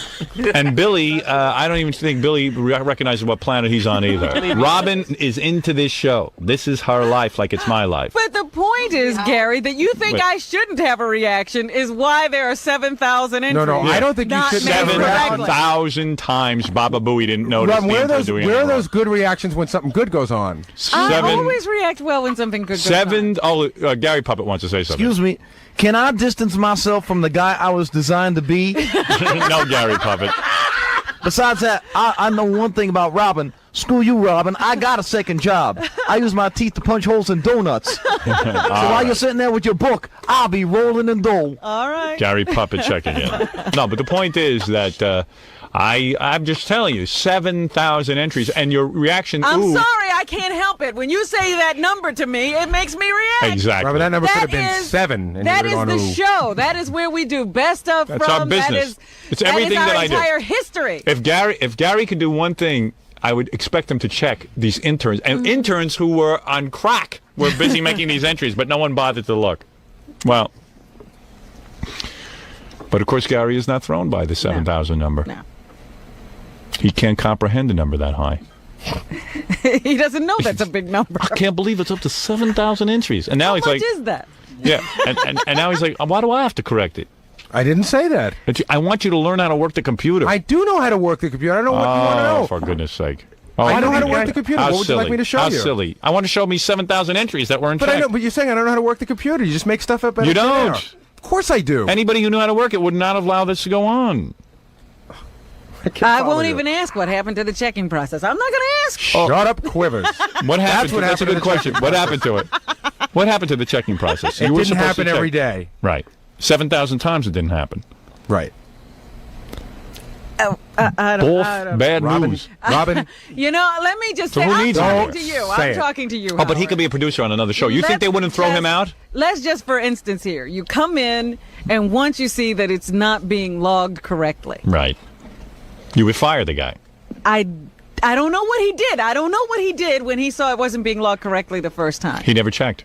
He never checked. Never. I used to say to him, please check. Mm. And I did check. No, you didn't. Just not often No way enough. 7,000 times. You never saw these No, Robin, 7,000 hold going on in. a second, Robin. It's not 7,000 days. No. I didn't say it was 7,000 days, but you never saw it happening. But ask him what Yankees were traded in 1991. He can answer you. I don't know how to So follow you the should really Yankees. be a statistician for a sporting show. That's Maybe- what you should so be. that's what I could do. Maybe you'll do that. Maybe you should look for a job now so you can get a head start. After all, I'm giving you a year's notice. All right, thank What's you. the matter, man? What do you mean? What is the Why matter? are you always picking on me? For? I'm not picking on you. You are. Because the guy said to me, "What will people do when I leave?" Was that your question, sir? Yeah, that's right. Of course, these guys, you're always wrong, Howard. Everybody comes didn't in say there. I I'm was kissing wrong. his ass I'm because picking. Gary's always wrong. Yeah, I'm picking on him. Do you see what I'm saying? But sir, you only hear one side of the story. But Howard Let me is tell you right something. most of the time. I don't say he's wrong. I am. But why- you only hear why- one. I am right. Wait, but the guy Are only. there 7,000 wrong entries? Yes, there is. Okay. Are there 7,000 times that I could not even look up a subject as to what I said? That is correct. Right. So how am I wrong? Where I'm wrong is what this guy said to me. Why can't you ever fire anyone? I can't. I have a personality flaw. That's all. Wait a minute. What is it, Gary Puppet? Howard, you said 7,000? Yeah. Holy mackerel. Could you chisel me into a Robin dummy real quick? Jesus. 7,000. Is that more than 20? I think. Listen, I How don't many pick on fingers you. is that? It's just people ask me, how is it that you allow this to go on? I say, you know what it is? I feel bad for you. That's all. There it is. Charity. Well, I thank Charity. you. I thank you. Some people give to Ethiopia. Some people do work for muscular dystrophy. My work is with you. You're Your life is a- United Gary. Your life is a telethon. Right. People talk about charity. Charity begins at the office. Yeah, you're United Gary. That's right. United Bowie. You take Fred, you keep take talking. Jackie, you take Billy, add up all their mistakes, and they don't even come close to 7,000. Robin, this is going to be telethon for you soon. Gary's going to cripple me. That's exactly right. That's All right, Gary. Thanks for all your help, and good luck looking for a job, because I am leaving radio. Don't leave the Don't leave the studio. room. Watch it back. Sir, does that answer your question? Yeah, and he's not too deluded. I feel better now for his future. Yeah. What do you do for a living? I do taxes. Yep. Well, you have a living. Right. Yeah, government employee shouldn't have a problem. No, I'm not. I work against the government. Don't I'm put trying it down. to save people money. And don't put it down, Gary. The guy's more qualified than you. Not to produce the show, he isn't. Oh, yes, he is. I bet you he don't make mistakes. At least he could do our taxes. That's true. Can you count up to 7,000? Gary Puppet wants to know if you can count up to 7,000. Pretty easy, yeah. Very good. He could have the job. Flowey. Flowey. Flowey. 7,000 times. No one caught it. I can't believe any time he checked, it was all fine. He didn't check. All right. He's a wise. He didn't even know how to work the computer. How could he have checked? He used to have people. He couldn't even pull it up to look at it. Is that Right. what you're saying?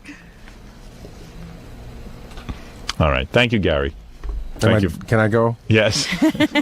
I feel sufficiently stupid. Thank you, sir. Yeah, you're welcome. No problem. It wasn't too hard. Oh, jeez. Do you feel better, sir? Yeah, I feel great, thanks. You do? Yeah, I can go on with my day now. Gary, if you would, instead of fighting Howard all the time, maybe if you just took what he's saying and tried to apply, you know? I mean, what are you going to do now when you go back into the office? Nothing. Pout? What's that? What am I going to do? Yeah, what are you going to pout, or are you going to take what he said in advice and work on the 7,000 entries? Of course I'm going to work He's going on to it. pout. Yeah, he'll pout. And then we gave him the information to correct the 7,000 entries. He gave it to interns. Right. He won't even check that. That's yeah, not and true. I'm sure he's not following And up. guess what? And let me tell you, I'll clue you in something he don't even know. Out of the 7,000 entries, and they went back to correct them, they made mistakes on that. Oh, boy. And he hasn't checked those mistakes? No. You know, I mean, these guys that work with you should learn. Obviously, you seem to be a perfectionist, and obviously it shows. I'm not a in the product that perfectionist. you I put just out. want all I want is the computer entered right. Yeah. That's all. And he's my quality control guy. Well, these guys should take note of your work ethic and apply it to themselves, and I think They could put out half of what I put out, and I'd be satisfied. Anything. Right. If they put out anything. You ever hear the expression, sir, take the bull by the horns? Yeah, right. Nobody here takes the bull by the horns. Do you understand that? They just leave it all in your lap to Right. take care of. Right. That's what I object to. That's what's worn me out. That's why I'm leaving. Although it is kind of funny when you rag on Gary, I got to admit it. It's funny, but it's really not funny. I'm because happy I'm missing 7,000 entries. I'm happy I'm there for your amusement, sir. Yeah, thank you. That's very kind of you. You're a very special person. Very kind. All right, we have to take a break and do the news. We have a lot of things to get to. We have to pick up the pieces. Now, I hope you roll under an oil truck and choke on your own blood. Why? Why? He's a Because mean you're man. He's a incompetent? mean-spirited person. Okay. He's not trying to help. He's not trying to help. He did try to help. He gave you the best advice I've ever heard But he's anyone not. give you. He's he saying- summed it up in one sentence. He's this just guy. saying something to get under my skin. No, to he get said, between you and I. do to you get go back to rag the on office me. and pout, or do you do something about it? Well, of course I'm going to do something. I'm going to work on this project today. All right. And I you know, I'm going to work on it. But what else would you like me to do, sir? It just seems that you are constantly fighting. Howard's always wrong. You're always right. That's And it not just- so. Oh, yes. He's right. I've never said to You Howard, got you're mad at right. Robin. I've never said to Howard, you're right. Hello? You've never said to Knucklehead. Howard, you're right? I never said to Howard, you know, Howard, you're right and I was wrong. I don't know about that, Gary. Well, I go bet back you and got a listen few to the things on tapes. tape. In between. How can he listen to the tapes? 7,000 entries were there. We might be able to find I it. bet How can he listen to the tape? Entries that aren't filed right now. If you filed the entries, thank you. Yeah, those are probably 7,000 entries where you were ragging on Gary that he can't. He's that gone. lost. He's gone. He's gone. He left. You drove him out of the room. Thank you. All right. Thanks. All right. Bye-bye. Floppy Fluey. All right. Let's take a break and If then it was do the only news. floppy. Let's do the news. Okay. That call was very upsetting. I wasn't going to bring it that was up. a tough one. Yeah, you never even mentioned that to me. No, I'm too hurt by it. 7,000 times. Ganji's got to get a shot of the computer monitor with the mistakes on. Yeah. Well, it's not really 7,000. It's I only missed the first 6,999. Oh, you caught it on the 7,000. Yeah. Better late No, than you never. know what? Do you know what the truth is? What? Well, we're switching computer systems.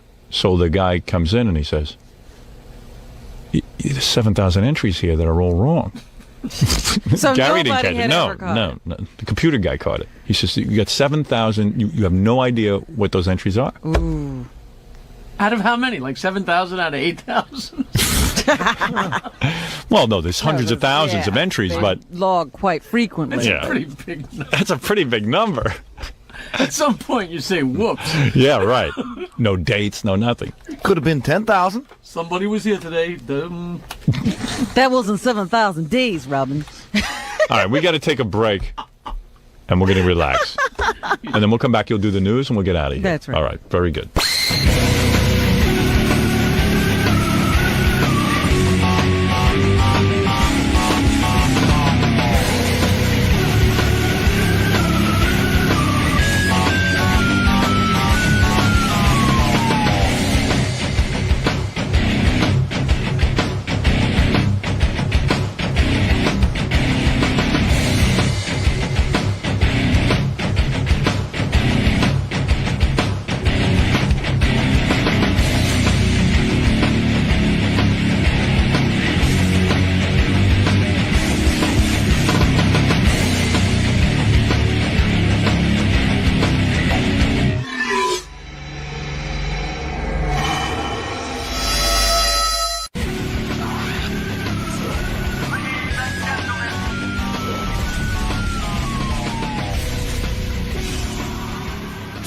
Scott Baio's here. We tell him to come by at 8:30 if he wants to be on the show. He shows up at 10 to 10. I want to go home.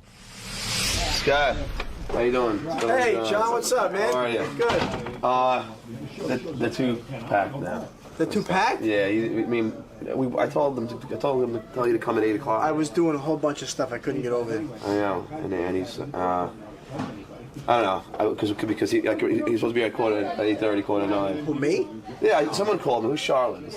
Charlotte? She's gone. Let me go say hi to him real quick and I'll run out. Well, all right. Well, let me go talk to him. Right. This is kind of weird. What's kind of weird? What does the guy want from me? I want to go home. I know, but he wants to come here and just say hello for a second. He says he got out of bed. He got out of bed. He was on another radio station all Let's bring him morning. in here and tell him he didn't just get out of bed and throw him out. He didn't just get out of tell bed. John to throw him out. You throw him out. You can't throw the guy out? I can Are you if you so much of want. a pussy No, you I can't throw out Scott Baio? I can. But it's not his place. I can. I just want to make sure that's what you want me to do. I just want to Tell him. Get him on the phone. You can tell him put him on the phone with me. He's had too good of a life. Yeah, Scott, hold on. I gotta get you on the phone. Come here. On the phone? Yeah, come here. Yeah, he's having too good of a life. Especially if he walks in here this time of the day. He just strolls in when he feels like Yeah, hey, it. I think I'll do the show at 10 of 10. I'll keep Howard around for another 2 hours. Like, I'm not exhausted. Like, I'm not a human work being. on this show. Hello, you're on the air. Hello. Who is this? Hey, it's Scott Baio. Scott. Hey, Scott, no offense, man. Yo. You go on another radio station all morning. Yeah. Don't pretend like you just got up. I didn't say I just got up.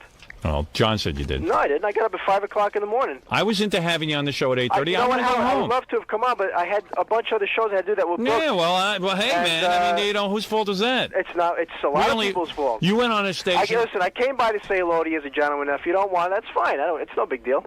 Hey, easy. No big deal. I saw Robin yesterday in the hallway. I said, Yeah, and you showed up at "Come on, noon. Howard." You showed up at noon. Oh, yeah, I know that, but because I thought you went off at like 11 sometimes. So why would you show up at noon? Because I showed up at what time did I show up, Robin? It was about 11:15. It was about 10:30. Was it really? No, it wasn't any It was 10:30. So you did all the important stuff first, and then you come to me. No, I just had stuff that was booked. And, You didn't know about it? What? You didn't know about it? When you agreed No, to come here at 8? they made the itinerary for me, and I just came out to New York because I was working. Yeah, but meanwhile, this show is so much more influential. I understand. I understand, but unfortunately, they couldn't work it out with somebody who was talking to you that deals with your show. So I just came in and thought I'd pay my respects to you as a gentleman. Say, hey, Howard, how are you? Yeah, it would have been cool. And I mean, that I want was to. it. You know, I want to ask talked you about. me. You talked about me for a long time. I just wanted to come in and It see would have how been you doing. good. Well, okay. But what am I supposed to do? Am I supposed to stay No, here you're all not supposed morning? to do anything. I just want All right, you want wanna to do shake 5 your hand and say hello. You want to do? Do you think Scott will roll a booger and put it on his nose and come in? No, I don't think so. I don't think he needs to do that. All right, you want to come in here and explain Why you're late? why you were fast in bed with Aaron Moran? Absolutely. All right. 5 minutes. Go ahead. All right, hold on a second. I'm too curious. I like to hear a guy explain that he's good in bed. Yeah, like that works. I know he's busy. I got stuff to do also. Oh, there he is. There's Scott. Hey, Scott. How you doing? Good to see you. All right, sit down. I just wanted to. No, I just don't want to be here. You know what it is? I don't get any respect. I don't. No, I don't. No, I don't. I don't want to sit all morning and do a. Sit down. I don't want to sit all morning and do a radio show. I want to go home at some point. I don't blame you. I wanted you to come up in. at 5 o'clock in the morning trying to promote this new show I'm doing, and for some reason they didn't book you, and I just wanted to come in and see how you're doing, and that was so. They didn't book me because they don't want you talking to me. Yeah, we've tried to get you through your people before. They always say no.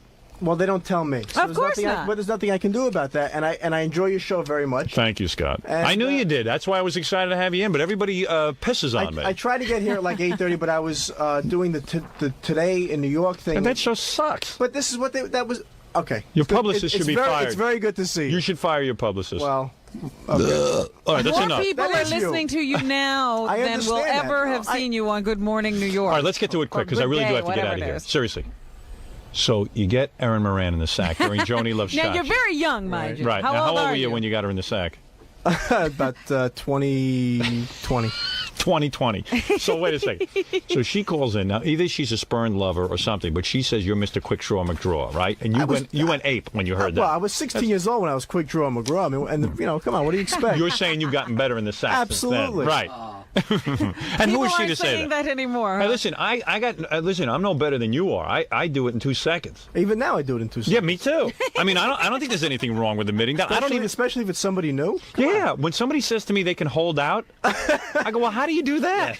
Yeah, that's tough. I've talked to black guys, and I don't believe him. Me and this black guy shared a tent one summer. Were you there? No, never was there when he had sex. He was there when I had sex. And he says to me, you don't even know how to please a woman. He says, I can hold out for like over an hour and a half. I go, you haven't had sex in a while and you could hold out for an hour and a half? No way. No way. In hell. It feels too good. And why would I want to anyway? What, I care about your pleasure? And why would I do that? So were you in love with her or something? No, I was just, it was the time. It was convenient. Right. She's a nice girl. I hope she's doing okay. I don't know where she is. Yeah, she seemed kind of angry at you or something. I'm sorry if I hurt her feelings or for whatever reason she's angry at me. I have no idea. But she you was did her and you went on with your life. No, but I went out with her for a while. Right. She was, her family was very nice and we got along. And wasn't that weird though? I mean, like you're doing that show with her and then you very gotta, strange. and then you're having sex with her. Very strange. Yeah. It was very peculiar. And then you moved on to like Pamela Anderson. She was in here and she didn't even want to talk about you. I know. So you go to the Playboy Mansion and you meet the guy, Scott Baio. We just slept together. You slept together in the same bed? Close. Whose idea was that? Well, both of ours. And then did he say, come on, I'm really horny, you got to help me out here? No. He was like a gentleman. He was a gentleman. See, that's a cool move. I did that once. That's what I'm thinking, Let's not talk that about he Scott. did I did that. Why not? How come you're real bitter? No, not bitter at all. You don't want to give him the attention? Something happened there. Something must have happened. You dumped him? Something happened there. No, he dumped you. I'm totally cool with it. You were in love with him?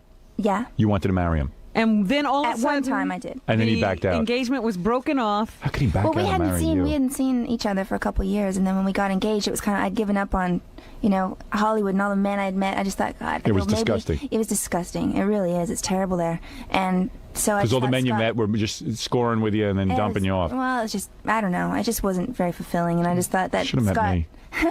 I thought that he really loved me because I was with him from the very beginning, and we were together a long time, and I said I would marry him, but then we decided that we didn't really know each other. We have nothing in common. We have nothing in common. So it was good you didn't get married? It was great we didn't get married. It's just physical attraction.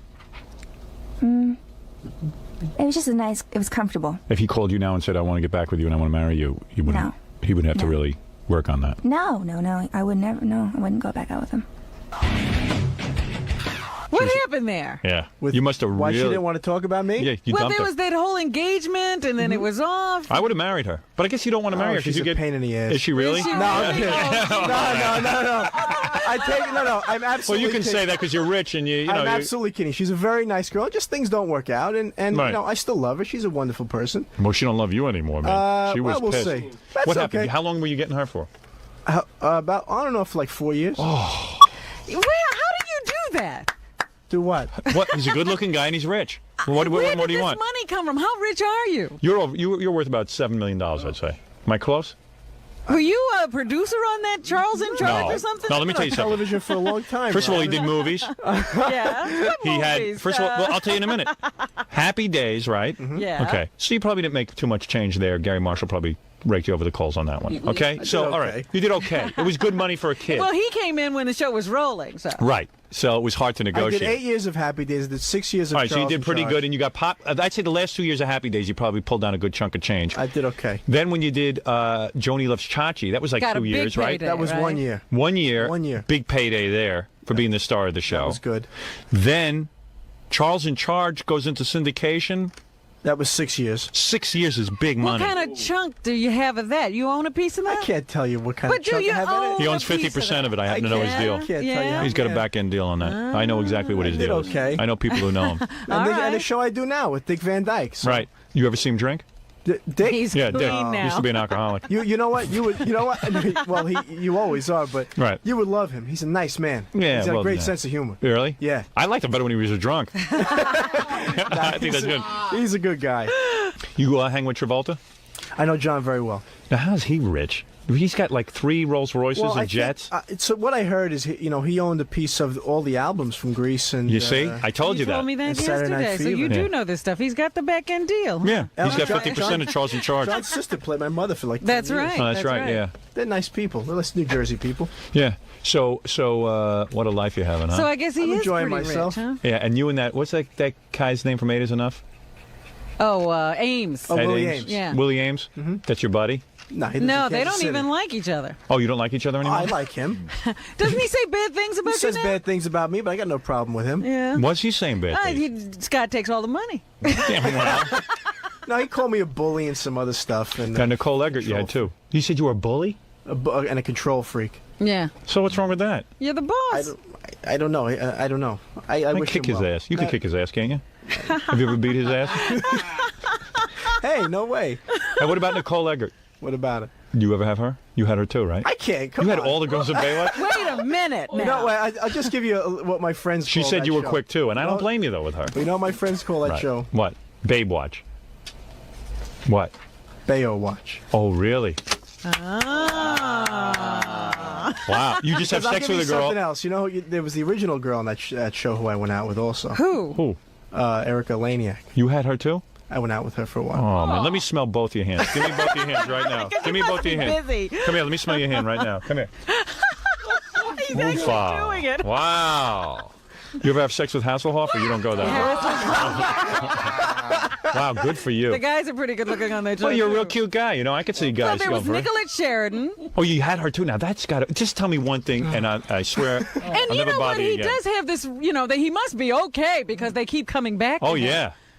Yeah, you're not that quick after you get You're used glad to I it. came in now, right? Yeah, real glad. Well, I Okay. wanted you in to begin with. Would have been nicer if you came in on a I decent agree. hour. I agree. All right, wait a second. Who? So when you had Nicolette Sheridan, right? Are you able to satisfy her, or is she like a piece of ice?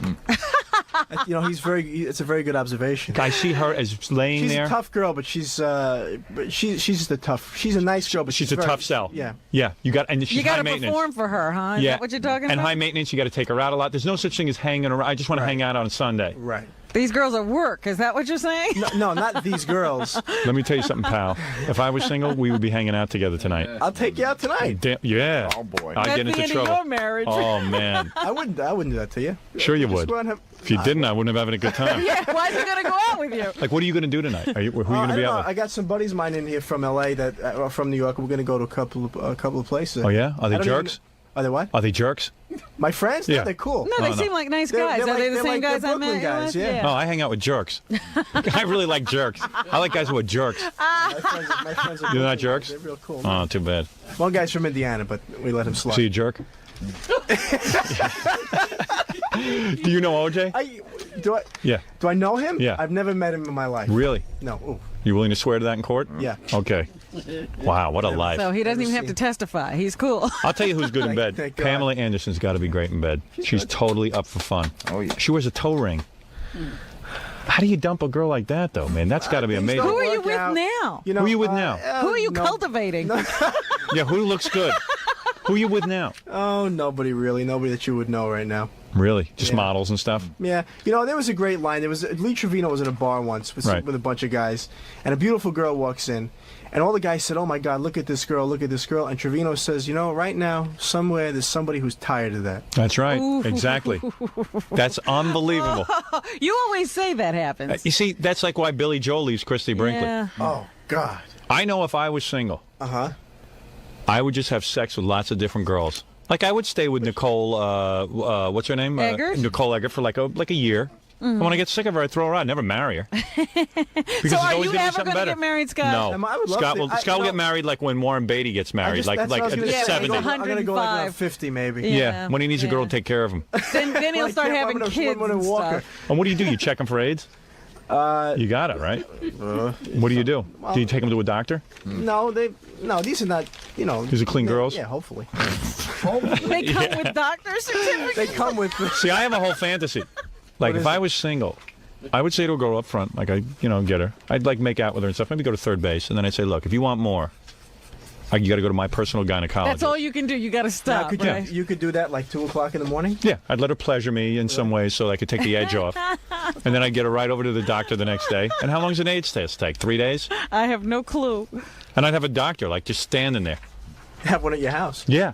Yeah, he's got a lab. Great. I travel with a gynecologist. How great would that be? You know, most people are setting up studios. Howard has a lab. Yeah. Imagine that lineup. Nicole Yeah, I mean, Eggert. it's pretty impressive. God. Pretty impressive. All right, give me a break here. How many? Don't you want to kiss him? Yeah, let me kiss you. How many girls on Baywatch are 3 input girls. Oh. You don't have to tell me names. How many of them are 3 input girls on Baywatch? All of them. All of them. Oh. Wow. No kidding. No kidding. Good for you. Thank God it's Friday. Yeah. All of them are? That was impressed. Even Pamela, huh? Yeah. Son of a gun. Yeah. So when you gave up Pamela, it was like, hey, I mean, she's great looking and everything, and all my friends think she's great looking, but I'm tired of it. No, it wasn't even that so much. She's a great girl, but it just, our personalities were, like different. 2 rams butting heads. Really? Like, what would you butt heads over with her? Like, what would irk you about her? I really want to know. Yeah. Well, what was like irritating? Political things. Oh, is she Oopit Stay? Yeah? Howard. No. She's not? No. No. Why were you discussing such weighty topics? I'll tell you what the problem was. I'll be very Why would you honest discuss politics with her? It wasn't about discuss. It's about things that go on in life and how they affect you. But I'll give you a perfect example. I'll be very honest with you. I can't even say this.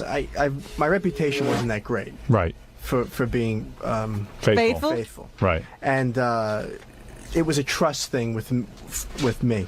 She had a problem, I think, trusting me. Oh, because you... And I wasn't really... And I was. Were you cheating on her? Absolutely not. But she thought you were. Because you wanted to go out with your buddies. No, because you know how it is. I don't know if you've. I don't know anything. Believe me, I've had a really weird life. Since he was 12. I don't know how New York, which is great. I don't know how New York is, but in LA, it's great for you. Yeah, go ahead. But in LA, everybody talks about everybody else. So as soon as everybody found out that she was going out with me, everybody said, "Oh my God, how could you go out with him? He's this, he's that." And every day she would hear something else. And I finally said, "Look, this is, I told you that, you're living with me, and this is your history." No, I just say you're living with me. I don't know what else to show you. That I'm not doing anything. I see what you're saying. Right. How can I prove to you that I am faithful? So well, isn't this going to be a problem all the time? Probably. Hopefully.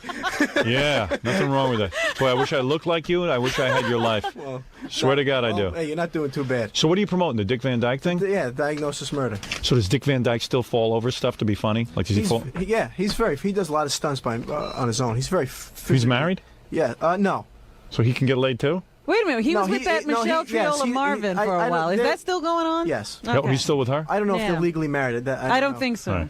I don't know, though. Dick Van Dyke Show. I got to watch that. Is that any good? Yeah, it's a good show. I've seen it now or the old one? Yeah. No, this the new one with you. The new one's great. That is good? It's a murder mystery. It's like a light comedy murder mystery. Oh, like comedy murder mystery? Yeah. What do they do? They kill people on there? No, we don't. Somebody else kills people. We got to find out who it is. Oh, you're like the detective? We play doctors. Oh, super. I like that. Thank you. Does he ever talk to you about doing stuff to Mary Tyler Moore when he was younger? No, he doesn't talk about that. He just talks about people that wanted to go out with him and he never took them up on it. Yeah, because he sees what you're doing. He sees your action. When he was younger, like Aunt Margaret and stuff? Stuff like, people like that. And he was always, and he's a very shy man, and back then he was shy. He just said, I didn't want to, I was too afraid to go up to them. What a fool. You had Heather Locklear too, didn't you? You got her. I went out with her, yeah. And you knew enough to dump her. Richie's marrying her. What's wrong with you? With me or with her? No, Richie. I mean, the guy's going to marry her. No, Richie's going to dump her. No. You wait and see. So? She's a nice girl. She's a real nice girl. You say that about all the girls. They're very nice. They are nice girls, but whatever their problems are, some things that, people can't deal with. You're perfect. They have problems. Oh, I am so far from perfect. I am maybe the the biggest pain in the ass you've ever been. Listen to the women this guy's had. Heather Locklear. Yeah. Nicole Eggert. Yeah. Nicolette Sheridan. And Pam Anderson. Pamela Just to name Anderson. a few. Okay. Because I can't even remember who I saw him with one night at the China Club, Right. But he had a whole group with him there. So how could anybody, Heather Locklear, as great as that is, that gets old too. Part of the pack. It's part of the deal. If you're going to be that successful. If he's going to keep thinking this way, girls, just leave him alone. Nah, they won't. I'd like to organize all women to leave him alone. We're starting a movement to leave Scott Baio alone. No, but I would like to be with a nice woman and have a good time. You know what I mean? No, I'll take your money. There it is. No kidding. Robin will be with you right now. Fork over some cash. How much? So what do you got, a big house? I'm moving, actually. Yeah, I just bought a... Big, like a Playboy house?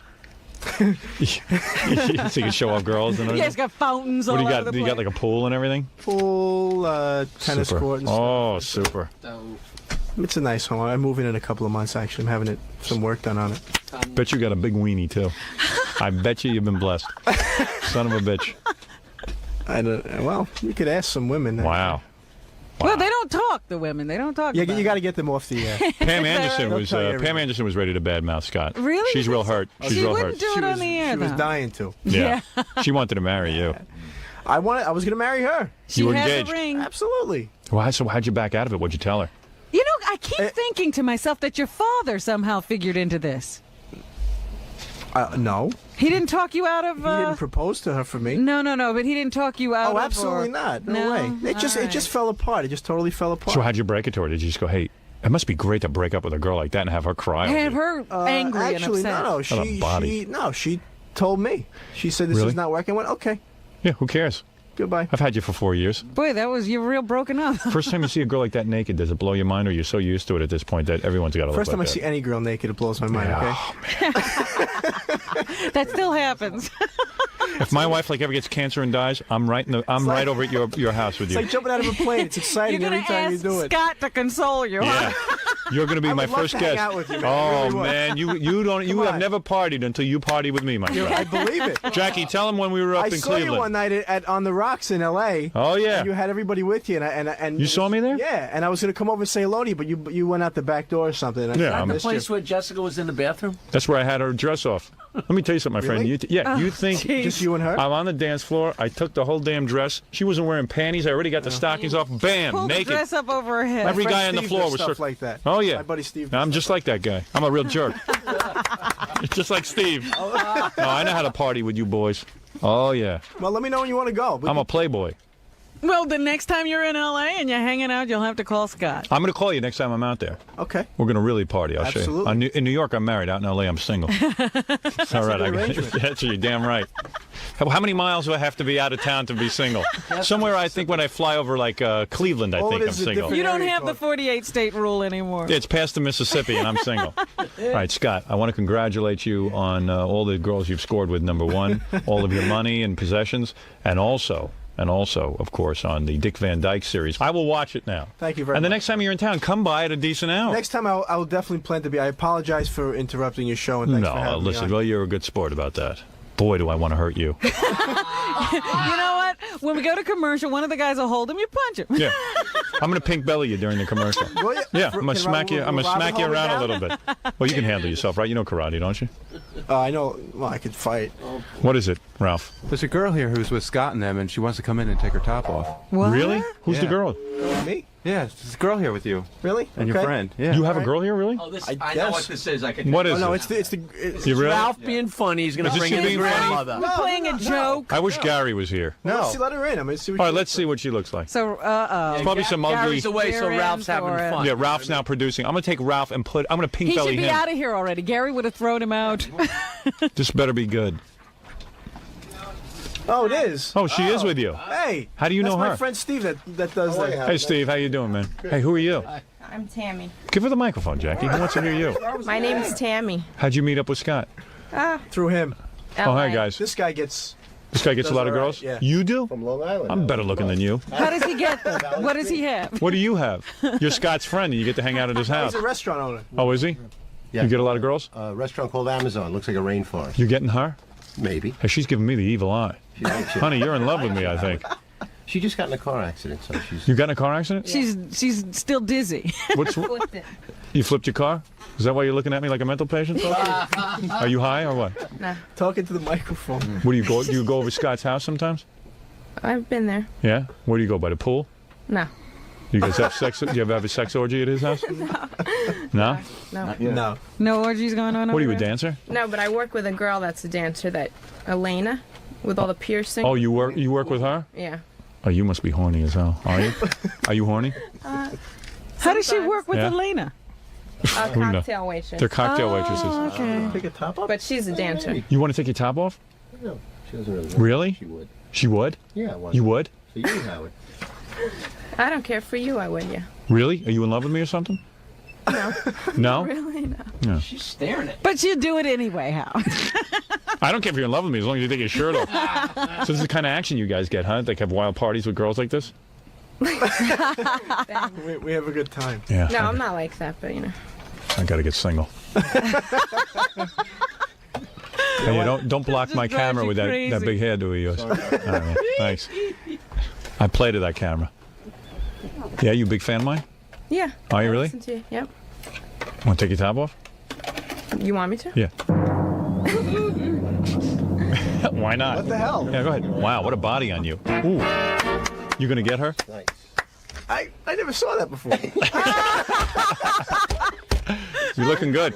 Thanks. Congratulations on those. Those are natural? Those are yours? Yeah. Good for you.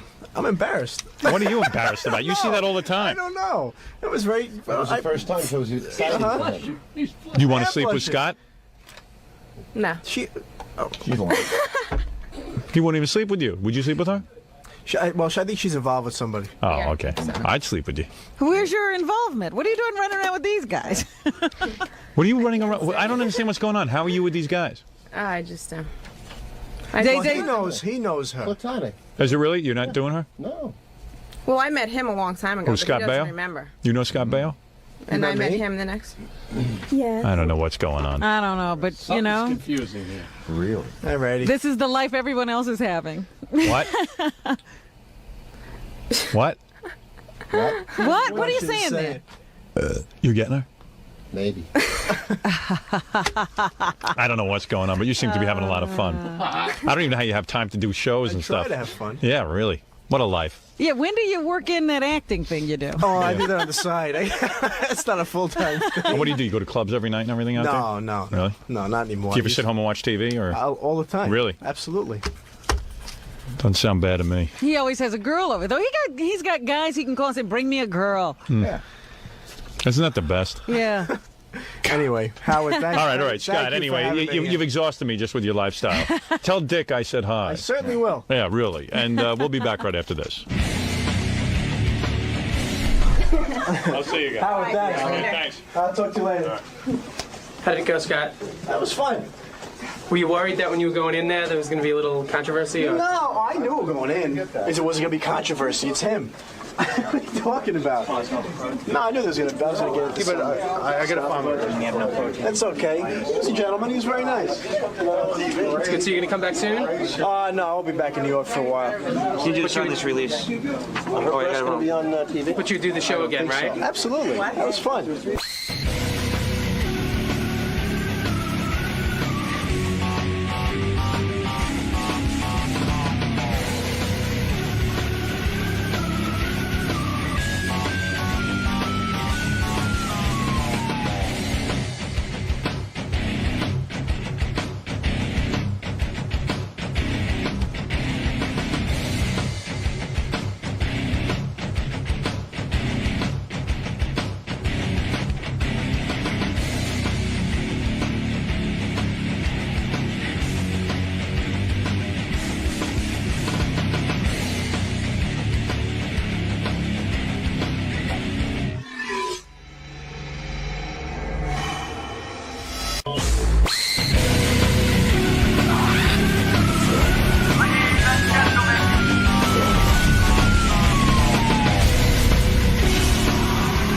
Hey, guess who's coming in today? Who? Star Trek. William Shatner? William Shatner. Oh. Yeah, he's coming in. That's great. Howard. I'm going to ask him, what's that squirrel on your head? Yeah, I'll be around for that.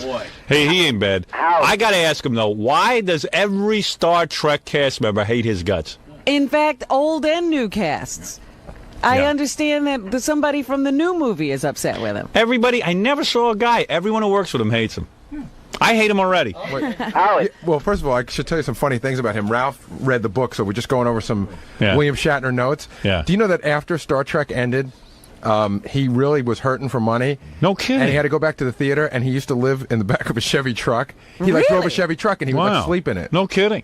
This is after Star Trek. Yeah, because, I just see... that makes sense, because back then those guys didn't get paid a lot of money. Well, also... and Star Trek was a failed series. But you think that you can use the recognition to get you something. Well, he was probably typecast. Well, also... No wonder he's angry at everyone. It says he got divorced at the height of the show, the TV show. Oh, so she took his money. Yeah, and then Ralph was saying that either on that divorce or another divorce... This is his third marriage. He got sued for projected earnings that he, never made. Oh, my God. See, I hate that. He's now working on another divorce. Yeah, he's divorcing Marcy, the beautiful Marcy Shatner. But I got to tell you something about William Shatner. What happened to him is a terrible thing. What do you mean? Projected earnings. I don't get what these lawyers have come up with new devices to screw guys over with. That is unbelievable. You know what? You can't have it both That's ways. like saying, excuse me, Robin. Oh, you can't have You it both cannot tell me that a guy, you're going to predict what he's going to make, and you got to pay up on what he's going to make? Let me just say this. How dare One minute you. you're yelling that women have to get a contract. They got to get that marriage. They got to license. have a marriage Now, license. when a person gets married, they're supposed to be getting married for life. All right. Yes, but you know as well as I do, no one's married for life. Only Sucker Stern. Howard. Guys, I have 5 words for you. Prenup. Come on into our guest lounge. We've been waiting for you. No. This is the guest lounge? Can I step outside? How you doing, John? I'll let him know that you're here. We'll get on to you in seconds. How you doing? Okay. Gary. How you doing? Hi, how are you? I don't know. How you doing? Let me see your comb or something. You guys want anything to drink, eat, anything, coffee? Cup of tea with what in the cream? Lemon for me. You guys want coffee? No. Okay. William Shatner is... What time's he coming in? He's coming in at 8 o'clock. That'll be interesting to meet him live and in person, don't you think? Yeah, he wrote a book, but I think he got really pissed off when Sulu was on our show and badmouthed him. Yes, is that right? So that's why he's coming here, to defend himself. I wanted like to a ask man. you a question. Yeah. What wig do you think he'll wear today? Oh, for goodness sake. How dare you, Rob? Will he wear his TJ Hooker? No, he's going to wear a squirrel on his head. Listen. Or will it be the Star Trek? Believe me, I guarantee you, if he went hairless, he would look fantastic. You think so? I would love to ask him to take the damn thing off and just stand there. I'm telling you, he would look dynamic. He would be like Sean Connery. It's funny because I was watching previews of the Generations movie. Yes. And there's Picard with his bald pate, and he looks very attractive, very distinguished. Yeah. And then there's William Shatner, who's supposed to be the older guy who's got younger hair. William Shatner is coming in because everyone on the Star Trek series is writing books and saying they hate William Shatner. There's a mutiny. Captain Kirk is under attack from his own crew. Yeah. There are always rumors that he and Leonard Nimoy had a problem with each other. They did. He writes about it in his book. Is that right? Well, what happened was, in the beginning, Leonard Nimoy and Captain Kirk even had a thing built into the contracts in the movies that they had to get equal pay. Ah. They stuck by each other. Uh-huh. Like a favored nations clause. Yes. And I don't know, at some point, Shatner started making some money, and things started getting really stupid because Leonard Nimoy would not do Star Trek II until he felt the proper storyline was being developed, and it was getting to be a real pain in the ass. Yeah. And it was getting to the point where Leonard Nimoy was always calling Shatner over little things in the scripts, and finally Shatner said, you know what, who needs you? He just wanted to go in there and do the day's work. Right. Leonard Nimoy's fighting over words in the script? I think so. That's what we have to ask him about. Huh. Because I know he directed Look, either a couple of those. Exactly. Either everyone on fighting with either everyone on Star Trek was a pain in the ass, It sounds like. or William Shatner was a pain in the ass, and we'll get to the bottom of it. Bill Shatner's here and ready to roll. Is he? He wants to come right on. Does he? Oh, my. Oh, we All want right. him. We want him right in here. Bill has written a book. I call him Called? Bill. Star Trek Movie Memories. William Shatner with Chris Kresge. I don't remember Chris Kresge from the show. Me neither. Well, no one from the show was willing to work with William. You think I got to call him Mr. Shatner or Bill? Well, he's a little bit older than I am. He likes to pretend that he's still, you know. I should call him Captain. Aye, Captain. Captain? There he is. Live Look long at you. and prosper. How you doing? It's cool out there. It's cool. What'd you do? You walked? No, I told the guy, the limo driver, was a very aggressive guy. Yeah. Very aggressive guy. Yes. He said, get in the limo. Yeah. I said, what do you mean get in the limo? So right away you start arguing with the limo Where's driver? this girl, this Robin girl that I've heard so much about? Look at her. Hello. She's a pretty girl. Why, thank you. Why do you keep her way out there? Well, listen, Because I pass a all lot of wind in here. You understand. But all the guests try to But get it's me. silent. Let me say something. So far, I like you. And everyone He has doesn't my like you. number. I have never seen a guy, No, whoever you work with, doesn't like you. It's unbelievable. But that's not so. Really? You've been talking to the wrong people. I've been talking. Let me tell you how Go ahead. how I feel. Okay, go ahead. Go right off the bat. You come out on the attack. I'm going to come on. Good, That's go. exactly Good, right. good. It's not really an attack. I want to give you an impression. Go ahead. Okay. Some years ago, I was doing some work for the endangered species people. They said, if you went to see Coco the gorilla, right? The gorilla that talks in sign language, you know the Coco. Coco. This would be a big publicity thing, and why don't you go in and? So I went up to. In other words, it'd be good for the animals if you would they visit take some Coco. pictures and they say, "Here's right. It's publicity. Coco publicity right. for the endangered species." So I said, "Okay, great." So we flew up to San Francisco, and while I'm going up there, I'm thinking, "My God, I'm going into a room with a live gorilla." Right. It's not funny. Okay, so now no, it's not funny. Right. So now the door opens, and there is Coco in the room. I'm looking at Coco. Coco's looking at me. So I work with animals quite a bit. I have horses, dogs. The best thing you can do when you come into a room with a live animal whom you're a little apprehensive about is look him in the eye. Right. And say, "I love you." Really? Yeah. So the whole attitude is, "I love you."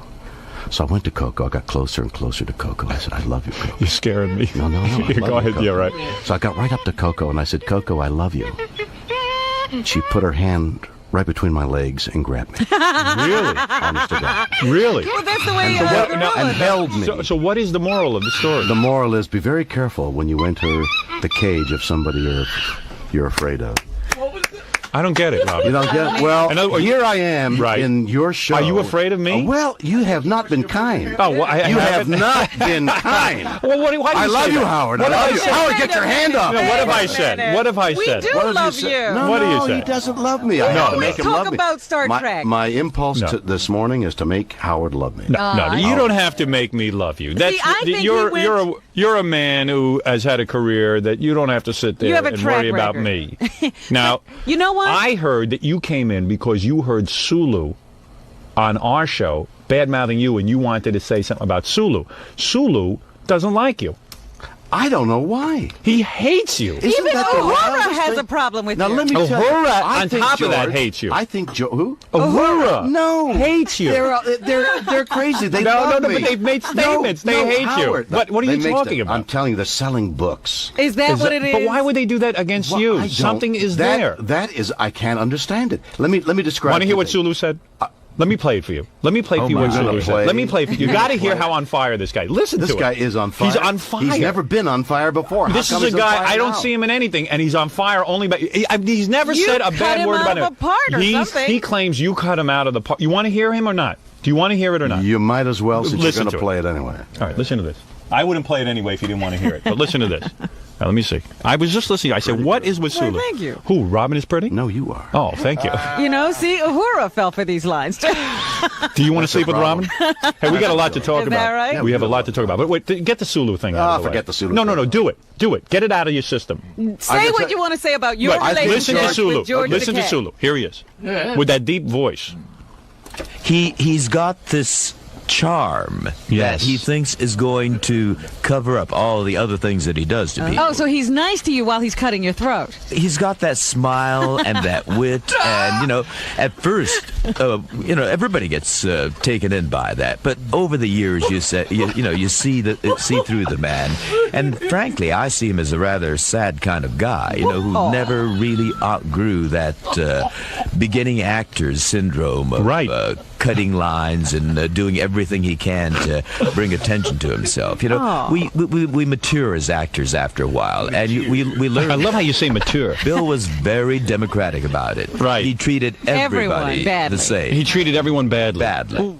Oh my! This is what he's saying about. Now let me tell you. On my show, no. I know, but I heard that you agreed with him. Well, we never even. I'll agree with you if you just. We don't know I you. just said, come on, get your hand off me. I'm like Coco. No, we don't know you. There is something going on. George, no, there's nothing going on. There is. Well, with him. Did he call you and tell you he was going to go into the press and say you were having a little difficulty? I saw George Takei about a year ago. I interviewed him for the book that you were first writing. book. Yes. And He lives in a wonderfully appointed apartment. He's got great taste. He told me the story of his life, which had a great deal of tragedy in it. Right. And when I left, I said, George, you know, we've spent 25 years. I don't even know you. He would come in the morning, or a morning. And if you want to call him a rice eater, you go ahead, man. This is your time. Don't hold back. I'm a rice eater. Go ahead. I know. Go ahead. Yes.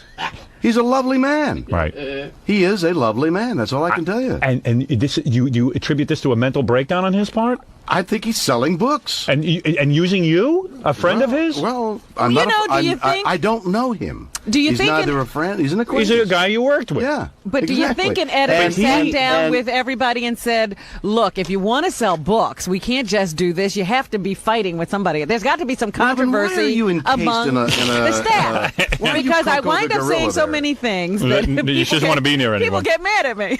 No, wait a second. Mr. Shatner. Mr. Shatner. May I call you Mr. Shatner? I'm uncomfortable calling you Bill. You are uncomfortable? Yes. You're a man of accomplishment. I will call you Mr. Shatner. Okay. All right.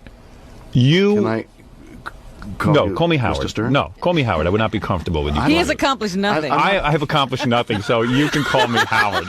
You don't even have to call me anything. Here's the point. This guy, Sulu. Why are we talking? Come on, this is fascinating to me, because this is just fascinating to me. Let's talk about it for a little bit. Then we'll get to the book and everything. Okay.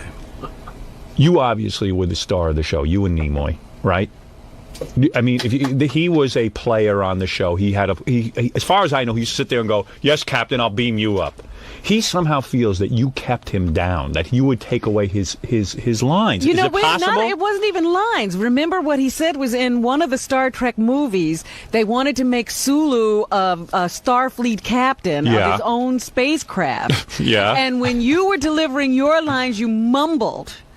And so they couldn't use the scene. You know, I don't know why. I'm glad you're laughing, because anybody in show business would understand. No, you know what I said to him? Right. No, I remember. But why would you have it in for him? No, not only I begged him to be on the show one time. He didn't mention that when he was saying, "I'm not going to be on because I'm not for." I called him on the phone and said, "George, you've got to be on. Everybody expects you."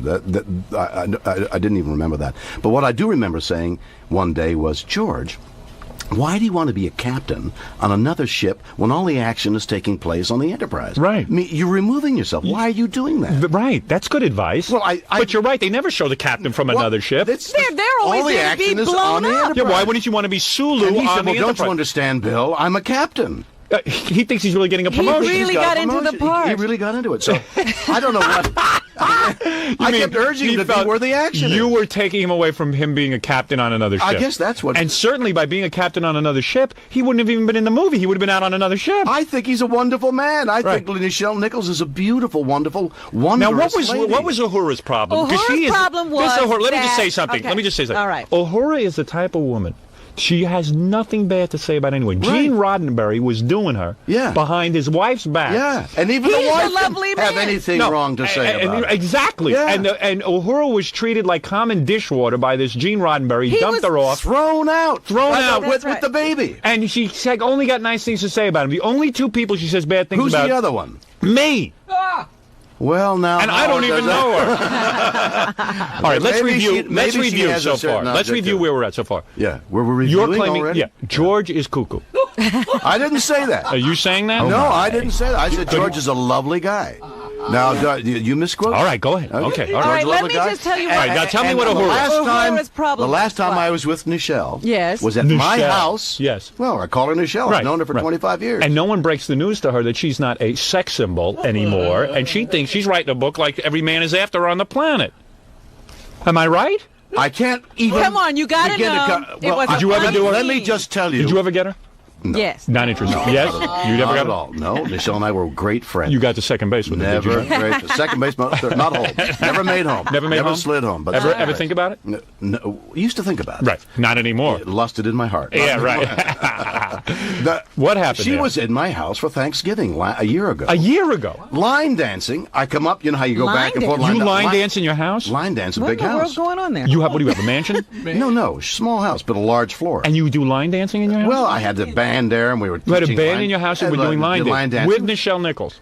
And what? And she was there. And at the she house. was there. You invited her into your home to break bread. bread. Come to the house for Thanksgiving. Break bread, break a turkey, and break my head. Really? You know, everything. So we're line dancing. As I pass her by, I said, Michelle, I love you. She says, I love you too. And that's the last time I saw her. All right, let me tell you what her problem is. Do you think she's angry that she's built like a Klingon now, and she used to be stacked, and guys would really look at her? Do you think that's the problem? That's bad, Howard. That is bad. Howard, that's well, bad. it was kind of funny. You're doing Coco the girl. She lost her looks or not? True or false? I think that a woman matures and looks differently and wonderfully in different ages. Did you ever see her in the sack with Sammy Davis Jr.? Sammy was a wonderful man. Did you know that she was doing Sammy? She says it in her book. I didn't know that. Oh, I yes. read the book. Oh, Are you yes. kidding me? Well, anyway, what her problem with Bill is... What is her problem with William Shatner? She did it her way. His book, right. Yeah. When he wrote his book, right. he went and interviewed her. And asked her a lot of questions, I guess. Right. And then he went off and wrote his book. Then she wanted to write a book, and Bill had already exposed the affair between her and Gene I didn't Roddenberry. read the book. I did not expose. Well, that's what she says. No, I didn't expose the affair. She told me. In fact, I didn't know she was having. She an affair. said that was her story to tell, and you should. I why is never she told her. mad? Oh, she told me that somebody came into the room while she was with Roddenberry, and they treated it as a joke. So I thought it was a joke. I had no idea she was. So why is she mad at William Shatner for that? Because he was going to steal the story for his book. He used it in his book. She better read the book because I never said anything. Well, that's what like she it. said. Well, what are you going to do? You're going to smack these people around when you see them? No, I love them. You don't understand. If I you know asked somebody Sulu for 25 years. wait a second. I asked Sulu what would happen if you and him met now. Yeah. And here's what he said. Yeah. Listen to this. You got to hear this. You have to hear these things. Where are you in all of this? Well, I'm just not listening. But listen to this. This is beautiful. What do you think will happen if you run into Shatner at a party? One of those fancy Hollywood parties. Let's say you just happen to go Bill somewhere. would, if there are a lot of other people, and particularly the press around, he would come up to me and embrace me and say, Georgie, how have you been? Oh, really? Oh, you look wonderful. And what will you do? It's all a performance. That's mean. Yeah. That is mean. Because I would say, George, how are you? You look wonderful. Because he always looks wonderful. He runs a lot. He's a long distance runner. He looks he's good. A wonderful. He's a great looking guy. It's hurtful what he's saying. Yeah, it is kind of hurtful. It is. Yeah. Why would he say that? Why are they all That's what I'm asking you. That's why I'm asking them? you. But that's why I'm asking you. You don't understand. Okay. First of all, November. So you're blowing off Sulu. Wait, Howard. Let me tell your audience. This is what George always accused him of. He never gives him any time. Let me. You're not giving Sulu time. He's trying to get your attention like a child who misbehaved. Right. Let me tell you a few things, and then we'll go on to any subject you want to talk about. I can't believe November the 18th. Go ahead. Which is in a few days. It's Tisha B'Av, November 18th. Tisha B'Av? Yes, go ahead. Yes. And November the 19th. The Klingon holiday. Tish B'Av. Yes. Okay. Okay. And on Tish B'Av, the Star Trek, the movie Generations is opening. Yes. Oh, now that's going to be where you meet, what's his name? Picard. Right. Okay. Picard, who has a real bug up his ass. True? No. All right, we'll talk about that. The two captains got along? Guy. Great guy. We're not going to read any books? No. I bet you we get the other. Wouldn't it be awful if Patrick came on here and said, that's Shatner. He's going to meet me at a party and say, oh, Patrick, you look wonderful, but he doesn't mean a Leonard Nimoy and you do not get along anymore. Leonard Nimoy and I love each other. Really? Really love each other. Was there a falling out? No. You didn't write about it in your book? No, I loved Didn't he get to be a pain in the ass because you started overanalyzing the scripts and you got fed up with them? No, I love him to Really? overanalyze the script. You do? The scripts need to overanalyze it. Okay, go ahead. All right. You notice this total equanimity. There's nothing wrong here at all. Right, yeah, everything's calm. Everything is beautiful. Right. There's never been a problem. On the same day. Do you wish that Sulu had been in Hiroshima? And had never lived? Do you secretly wish that? Right. You do not wish for that? I do not wish harm to anybody. Really? Even though he badmouthed you? No. Well, you're different than I am, man. Well, you're on Easy Look, Street. he was the captain of the Star Trek. Yeah, big deal. Different from you. You are. It was a big deal. I'm telling you. Because the same day, around the same day of November 18th, Yes. Star Trek Movie Memories, the book, is coming out. Is that right? Did you write that book? I wrote that book. Oh, really? I wrote that book. Chris Kresge and I. Chris Kresge, yeah. Well, you don't What laugh did he- like that. what I did wrote Chris the book. do on the show? I never saw him on that show. Yeah. He was really Sulu. He had put this little makeup on. He was Right. Best episode of Star Trek Yes? was with you and what's his And name? Sulu. No, Frank Gorshin. When Wasn't that a good one? he was black and white. Yeah, and he says, Beautiful. Did you tell the difference? That was great. I'm black on the right side. That I was don't know. great. My That- favorite was always the guy who that scene Commander where Pike? No, not Commander Pike. The one where William Shatner was made to kiss Uhura, against his will. Yeah. She's still writing about it. She had the hots for you, huh? I don't know. Hey, I was reading your book. What a sad life you've had. Yes? Jesus Christ. I didn't know that. First wife. Wait, have you read the movie Memories? This is what I'm telling you.